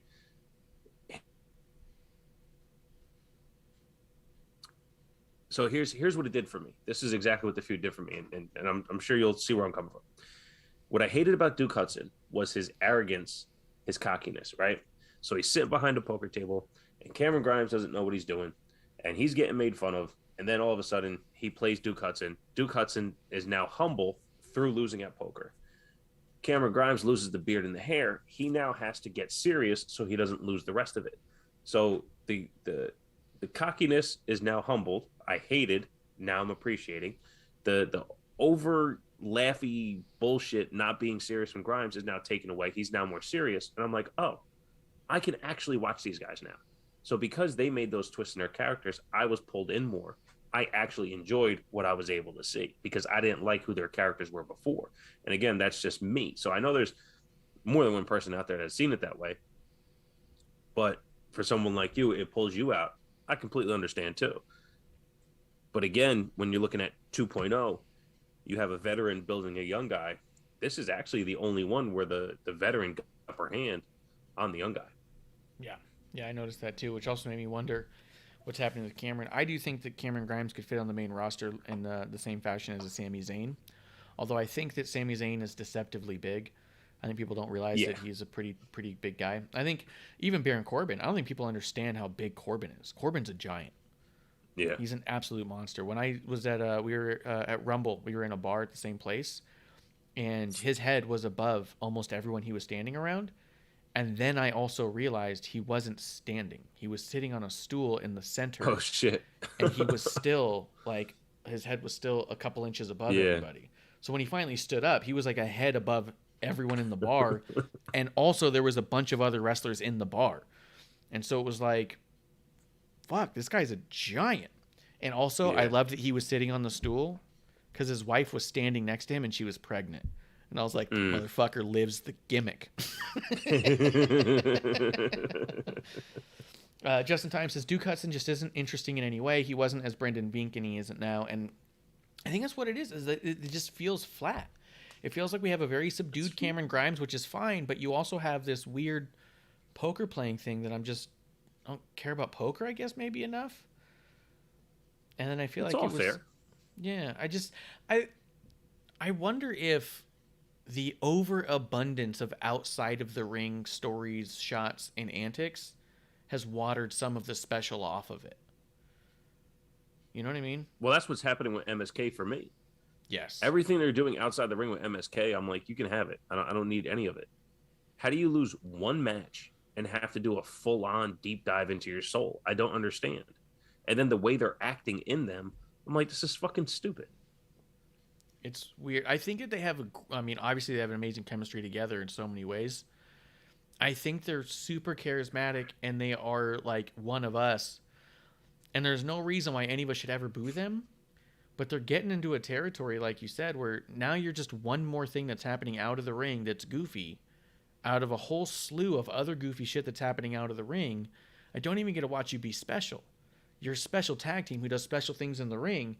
You've taken that away, and now that you're doing goofy shit outside the ring, so is every fucking buddy else. There's no special on them right now. And I think that's the problem. Is they're a special group of guys. And so even the fact that they're doing that, I think, better than some of the others, still doesn't matter. It's watered down because you're in a pool of other people doing similar shit that's maybe not even as good. You know what I mean? Yeah. Everyone's doing comedy offset. Fucking bring it back into the ring where you guys are undeniably special. And have we ever seen them in the ring without the bullshit? It's as if they always have some type of, not obnoxious, but like over the top character promo leading into the match that they have. There's always like this, you know, like, I guess that, you know, that rascally feel that they used to be. Like, I get it. You want to hang on to something that you used to be, but also from an outsider to who they are, I already saw what's special about you. What's special about you is inside that fucking ring. I'm cool with nonsense when it adds to who you are, but the nonsense doesn't. It actually, to me, detracts from it, because it's in that thing where I was telling you, you know, months ago about Big E, right? If that part of his personality is so important to who he is, but anything that's not serious can distract you from the overall goal. So why would they go get more on the less serious side to come back to find themselves again? I don't understand. If Big E started cutting more funny promos and doing more laughing shit and losing right after he lost to Roman, why would I think he's more focused on the task at hand? Yeah. This doesn't make me think that MSK is more on the task at hand. Yeah, it makes me think that they're fucking off more. Yeah. I do think that okay, so I guess at worst they're detracting from the character. I think best case they're static right now because they're not adding to the character at all. We've already known you're goofy guys. We know you guys can talk. We know that you sound natural. Right? Yeah. Yeah. We know you're goofy. We know you guys can be funny. We know you have amazing chemistry. We know you guys are comfortable talking, and we know you can hit your points. Nothing you're doing here is showing a level of you we haven't seen or a side of you we're not aware of. So you're at best being static, and at worst making people bored of you because you're not being protected in a special way or showing other ways that you're special. You're blending in. I think what I've thought every time I see one of these skits, the first one or two, I was like, okay, well let's see. And then after the third one, I was all like, why aren't they just on the main roster? Like they're not growing right now. Just go ahead and move them up because they're ready. I've never seen them do anything on any capacity on any version of NXT that's made me go, yeah, they need work, but they'll get there. I'm like, no, this is polished. This is ready for SmackDown. Put it up. Yeah, I mean, from match one in the Dusty Cup, we were talking about, you know, matches against the Usos and New Day and the Viking Raiders and all that stuff. Like we want to see these high quality matches. I mean, we got one with them in Imperium, right? Yeah. Like if we can get more matches on that level, and honestly, maybe it's possible because when you look at Raw and SmackDown, I know that's not this show, that was yesterday, but they're doing more to cater to the tag team division right now. In my perspective, I think they're showing us that they have more tag teams. If they're going to do that as well as bring up an MSK, hey, I'm all here for it. I'll wait my time. But what's happening on NXT, I don't see how that falls in line with what Shawn Michaels said about, oh, well, we got to develop characters for an easier transition onto the main roster. To be honest, they're street profits without cups in these vignettes.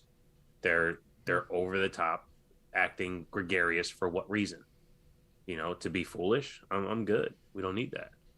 Yeah, or we might not need that, but at the same time, if you're telling me that Street Profits was ready, then how are these guys not? You know what I mean? Correct. Because when you said that, why don't they just go to the main roster? That was the first thing I thought of.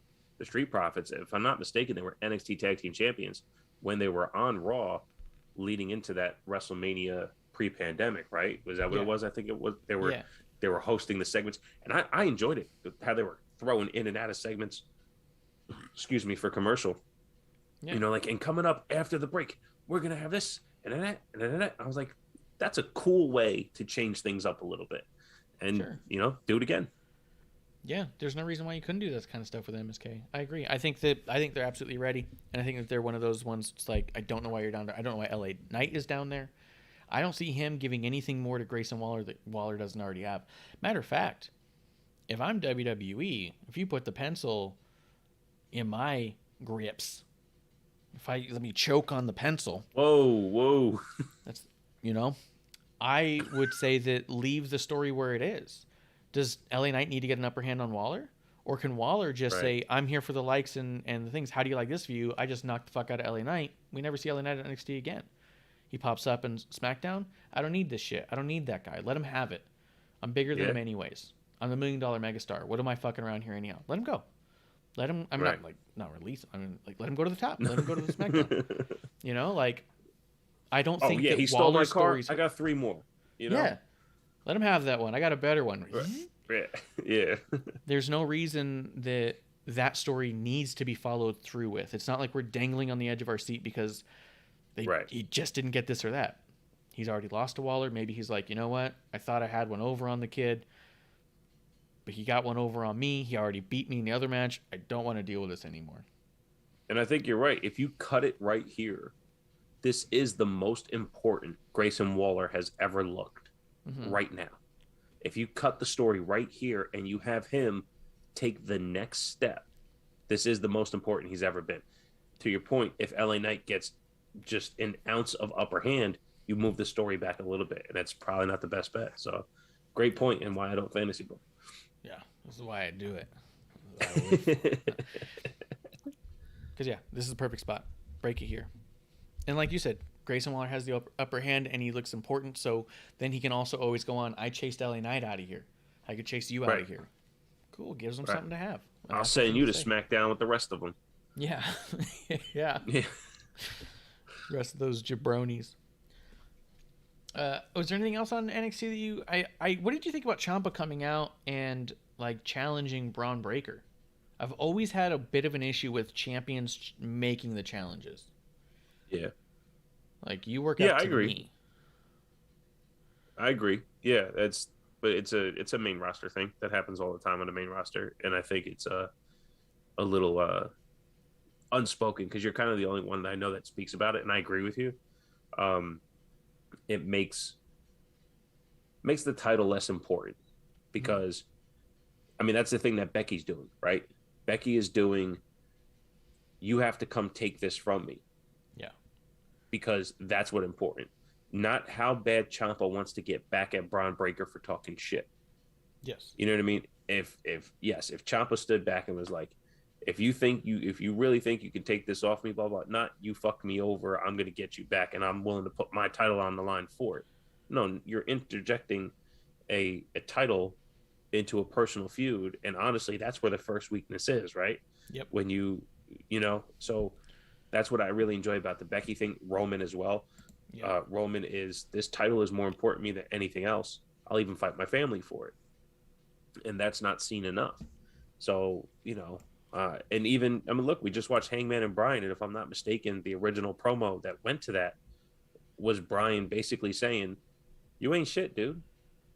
Now, I know they have the number 1 contender clause, but why else would you wrestle him in this moment after he just talked shit to you, when you can make him wait if you wanted for a pay-per-view or what have you? So, did you watch the Roddy Braun Breaker match?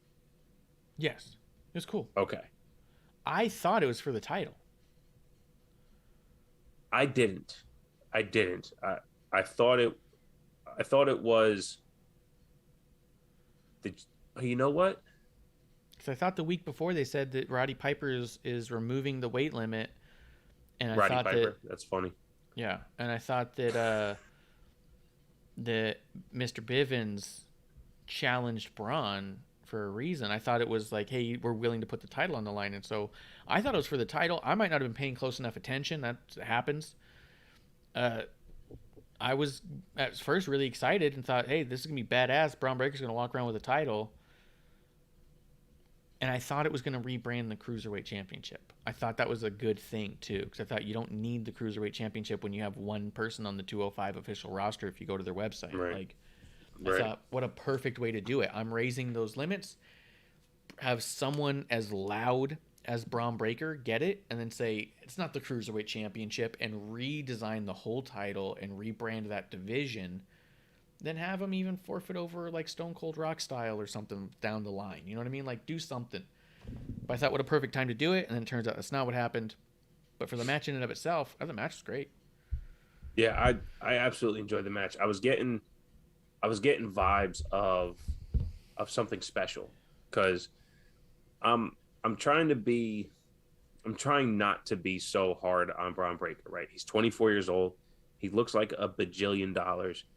He's so good at keeping his shit together.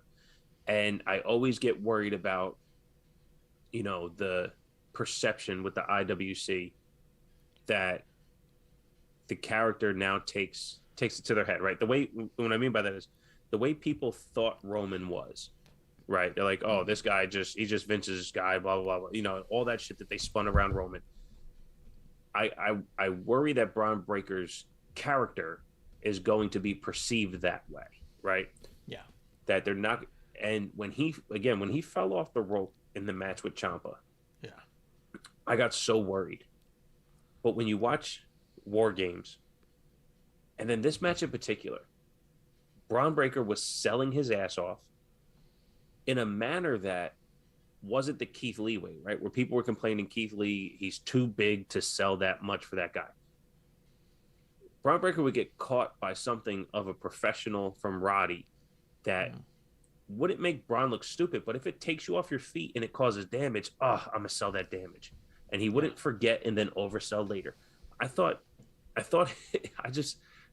like, God damn, like I left the match like mentally exhausted from witnessing really good synchronous wrestling. Yes. In someone who honestly shouldn't be that good in Braun Breaker at helping his opponent look great and then still coming up on top, right? That's a Daniel Bryan thing, And I'm not saying that this was Daniel Bryan style wrestling or level wrestling, anything like that. But when you talk about the dance that they do, somebody's leading, somebody's following, you're adding up the whole equation, 1 + 1 + 1 + 1, and somewhere at the end is the finale. When this got there, I was like, holy shit. If Braun Breaker can continue to build on this, we are talking special. Yeah. And it was the best Roddy match I remember watching. I thought he just did a fantastic job at doing everything he could in that same space for Braun Breaker. I loved it. I absolutely loved it. It was probably my favorite non-War Games NXT 2.0 match. I thought it was fucking fantastic. It was good. You know what move that Braun sold in such a way that I went, oh, I get that move now, is Roddy would run back and forth between the two ropes and hit them with the elbows on the way back and forth. A lot of times he forces that into moves or into matches that don't make sense, and it's sold really weird. Braun did it in such a way that it made so much sense why he was tied up, why it was catching him off guard. The timing of Roddy hitting him was just discombobulating enough to where he was coming back again. Like, yes, it made that look real good. And that's what I'm talking about, because that's the particular move I hate from Roddy. I think he forces it into matches. I think it doesn't make sense because it never lands with impact. But that's, again, to my point that I was just making where we completely agree on this. Braun Breaker's ability to make that move look credible shouldn't be coming out of him. Not at this stage in his career, not at this little matches on TV, but he did. And in doing that, you realize how good he is and how good that match can be for an extended period of time. I just thought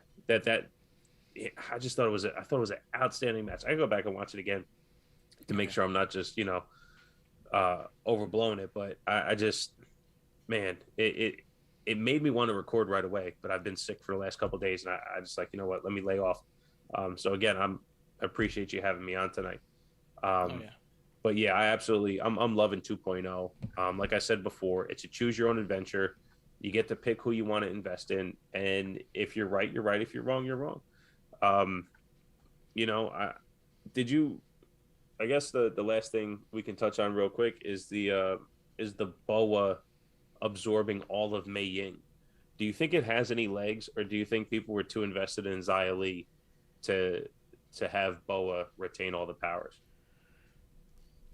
I think that he's given it a valiant effort, and I just don't think it's going to stick. I think it doesn't have any legs. And I think that you can tell he's so invested and he wants it to work so bad, almost to where it almost looks like the whole thing was his idea to begin with. Yeah. And Xia Li and Mei Ying became the focus, and then he was able to take it back in some way. But I think that, I think a lot of what made the Mei Ying thing so special was Xia Li is that special. It's not to say BOA isn't, but he's not able to carry it after the fact. Yeah. You know, and the whole, like, he doesn't understand it. Like, it's way supernatural, and it always has been. But for some reason, Xia gave it a credibility that BOA comes off like he's playing. Right. You know, where Xia looked like she was afraid of Mei Ying. Allowing Mei Ying to be the character that held the power, I think allowed those around her to have a credibility. But being like, I don't understand. She's in my head. Oh, and then coming out, it's like, noises. Like, I don't like what they're doing with Dakota Kai in that same regard, where they've twisted her character up to being like, oh, I hear voices in a weird way, and I'm crazy and quirky, and I don't like what they're doing with Dakota, but yeah, she's she giving seemed it her lost. all. Yeah, she seemed lost. Yeah. Yeah, like she's trying to figure out what's the thing she's missing to go to the next level. And so she's just throwing shit at the wall right now is what it feels like. And they keep throwing her all over the place. I know they had to get to War Games, but, you know, she re-debuts by attacking Raquel, and then she gets in the mix with everyone involving in War Games, and they kind of got to that point. But even, you know, the last 2 weeks, I mean, we've talked about Dakota Kai at length before, and we don't even talk about NXT when I come on here. Yeah. It seems like a miss right now. Like, I do think she should go up, but I don't know where she would fit in and what they would even do with her. Maybe there's a hard reset coming. I don't know. Yeah, and I think that she still is incredible in the ring. Her match with Cora Jade was fantastic. I love everything that's going on with Cora Jade. I think everything about Dakota is great. I just don't like this new tweak on her character, but like you said, we'll see how it plays out. Just in time to say in the chat, Grizzled Young Veterans is another example. They even feel goofy now, which I completely agree with. I was thinking about it as I was watching this episode. As I'm watching them do stuff, I was like, man, I used to be so into these guys, and I feel like I've fallen so off of them. Like, something is different. Kira says Bishop needs a hat. He's not used to your hat, I guess. And then, Sorry. And then Just in Time says, turn it into an open weight championship. It would just need a new center plate that doesn't say cruiserweight. Yeah, I say do that and give it a white strap with paint splatters on it. Make it look NXT 2.0. Make it feel special. Oh, people would shit all over that, so I don't know if you want to do that. That's why I want to do it. Yeah. Yeah, you just can't call it the 2.0 title because that would just be weird. But No, they wouldn't, but the IWC would. yeah. And that's what I love about it. It would have its own life of its own. Be perfect. But yeah, I love all the Cora Jade stuff, the Toxic Attraction stuff. I think it's so good. I can't believe how much Mandy has seemed to have fallen on a higher level. Like, seems so lost in the main roster, and she feels like she's really toned it in on what her character should be like, that I feel like on the main roster, it was crazy. There was times where it's kind of like she's floundering, and you weren't sure why because she felt like a star. And then within weeks over in NXT, you're all like, oh, why isn't she a champion on the main roster? Like, you're just like immediately confused. It is weird because however the show structure is on NXT, it does feel more intimate, and it feels more important per segment, more impactful, which is odd because they are kind of more structured like AEW, where you don't see them throughout the entire night, you know, where sometimes you do, sometimes you don't. But, you know, for the most part, you do. Like, for instance, they have one, right? So Grayson Waller was this week. He was throughout the whole show. Yes. You know, but at the end of the night, you saw how important he is. I doubt they're going to do that next week because they tend to, you know, focus on little at a time. So I'm curious if that is the case where, you know, at this particular stage, less is more. Because I love it too. I mean, they're doing a good job of, again, blending veteran with rookie, for lack of better terms. That they really feel like, look, when they tried to give Gigi and JC their own forum without Mandy, they looked like they were trying to find themselves and couldn't find themselves. Yep. Now they're behind Mandy. They look important, and they don't have to do anything except absorb and try when it's their turn. Yeah, that's great. It's fantastic. That's a great asset to 2.0. Jeremy in Time says, I feel the exact opposite about Cora Jade. I'm over her winning every match with roll-ups. I get her character is lucky, but I'm over the repetitiveness. Her character is also undersized, so that's why it works. The other undersized and people young. I can think of, and young. Yeah, young, new, undersized. I think that when you think of other characters historically who were undersized and winning with roll-ups over and over again because they were otherwise potentially maybe outmatched, Daniel Bryan and Becky Lynch come to mind. So not bad company. But yeah, was there anything I think else? she has a high ceiling, man. Just piggyback on Cora Jade, we haven't really had a chance to talk about her. We have brief moments together where we bring her name up and we're just like, fucking awesome. She's fucking awesome. But no, I love her. Again, same thing with Braun Breaker, right? I mean, he's 4 years older, but still, at 20 years old, she has an awareness. There's the word I was probably looking for with Braun Breaker. Cora Jade has an awareness of who she is and how to be on TV that she shouldn't have. At 20 years old, I was banging my head against the fucking wall. Like, I mean, shit, I'm 36. I don't know what the fuck's going on. You know what I mean? Yeah. But when she's there, she's absolutely. And here's the thing: she's been put in spots with some of the biggest names that they have, and she doesn't look beneath. Yeah. That's crazy. That's not by design, because we've seen it, right? We've seen other wrestlers, performers get flustered in the moments. Yeah. You know, very simple. I was surprised with Liv Morgan on Raw not stumbling in her promos with Becky, because that's the expectation. Mm-hmm. When you put Cora Jade in the moments to go against a Dakota Kai or a Mandy Rose, who have been doing this fucking forever, and she doesn't falter and she maintains her confidence in her character without looking nervous. That's special, man. That's special. Yeah. She's gonna, I feel the same. She doesn't have much of a ceiling. But yeah, man, was there anything else that you wanted to make sure you touched on? I know you probably have your show notes from when you were going to do a show. Is there anything that we missed on there that you wanted to hit? No, I actually didn't even take any notes for NXT. I usually watch it again and take notes then, or grab a recap online, and go off of memory. But no, we pretty much nailed everything. I even forgot the Cora Jade Dakota Kai match for some reason. And then when you brought it up, it all clicked a little bit here. But yeah, look, man, it's been an amazing year of wrestling, of podcasting, of relationships, and all that stuff. And I was actually gonna try to jump in when you had everybody on tonight and see if you can send me the link just so I can give you guys a Merry Christmas and a Happy New Year and all that stuff.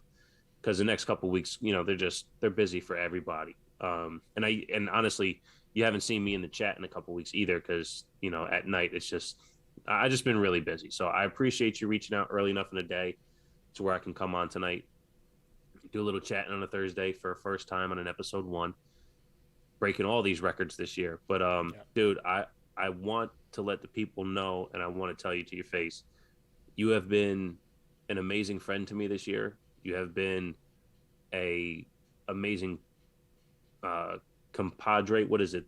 Co-worker. What's that? What's the word for co-worker that I'm thinking of? Contemporary, whatever it is. We do this. It was something like that. I don't know. But no, as broadcasters, podcasters, whatever the fuck we are, idiots with microphones and a laptop. I mean, we've lent on each other for advice and support, and I appreciate you and everything you've done for me personally and semi-professionally, because I have made like $8 on this. All your support's been amazing, and I can't thank you enough for that. And there's no better time than the end of the year to say thank you for being an awesome part of my 2021. I absolutely appreciate you, brother. Yeah, man, I appreciate you too and all your terrible takes. if I didn't have you as a guiding light to know what not to think, who knows what kind of mess I'd be in. So always a pleasure to have you on. I'm going to see about the Boozy Awards as they're coming up, and I'm going to keep you abreast of that because I'm not sure.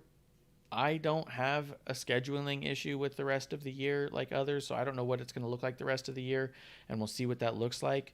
But I'm going to send out the invitations for people to jump in on the Boozies if they want to. I'm going to get the list of the Boozies tomorrow, and then we're going to figure out the day we're going to do them. So I'll at least let you know. And if you can't make it on, I want you to send me the list anyway so I can break down your Boozies. Okay. Which is our end Sounds of the great. year awards.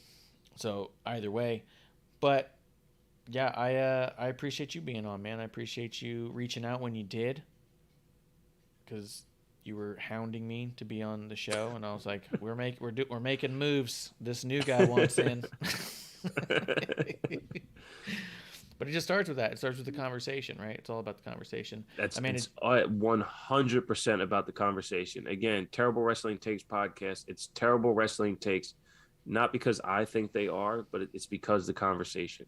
Somebody always thinks something's terrible. Somebody always thinks it's not, and it's the same fucking thing. Let's have the conversation.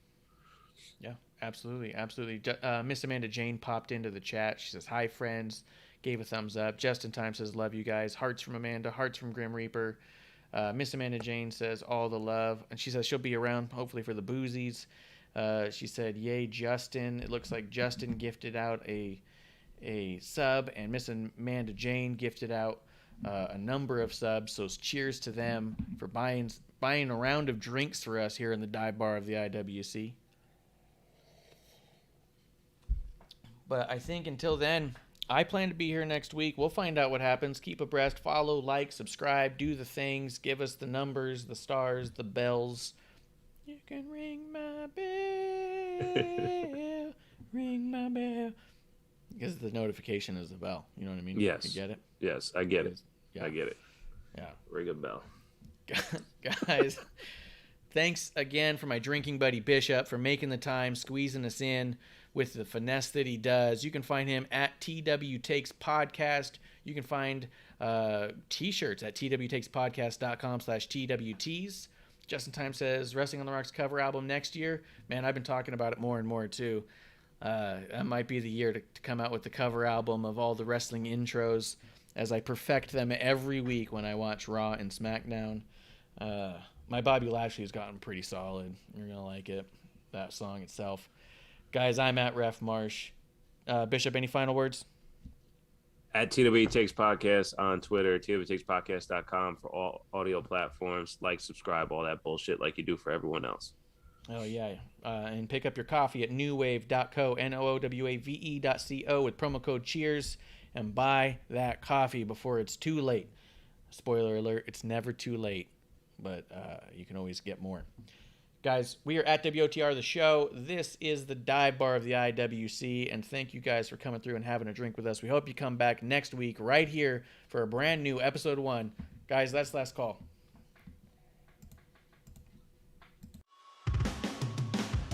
Hey, producer lady here. Thanks for tuning in. Continue to support us or buy us a drink by following and putting the I in subscribe on Twitch. Or subscribe and review our podcast on Apple Podcasts or wherever you listen to us. Cheers! I would never have a drink with wrestling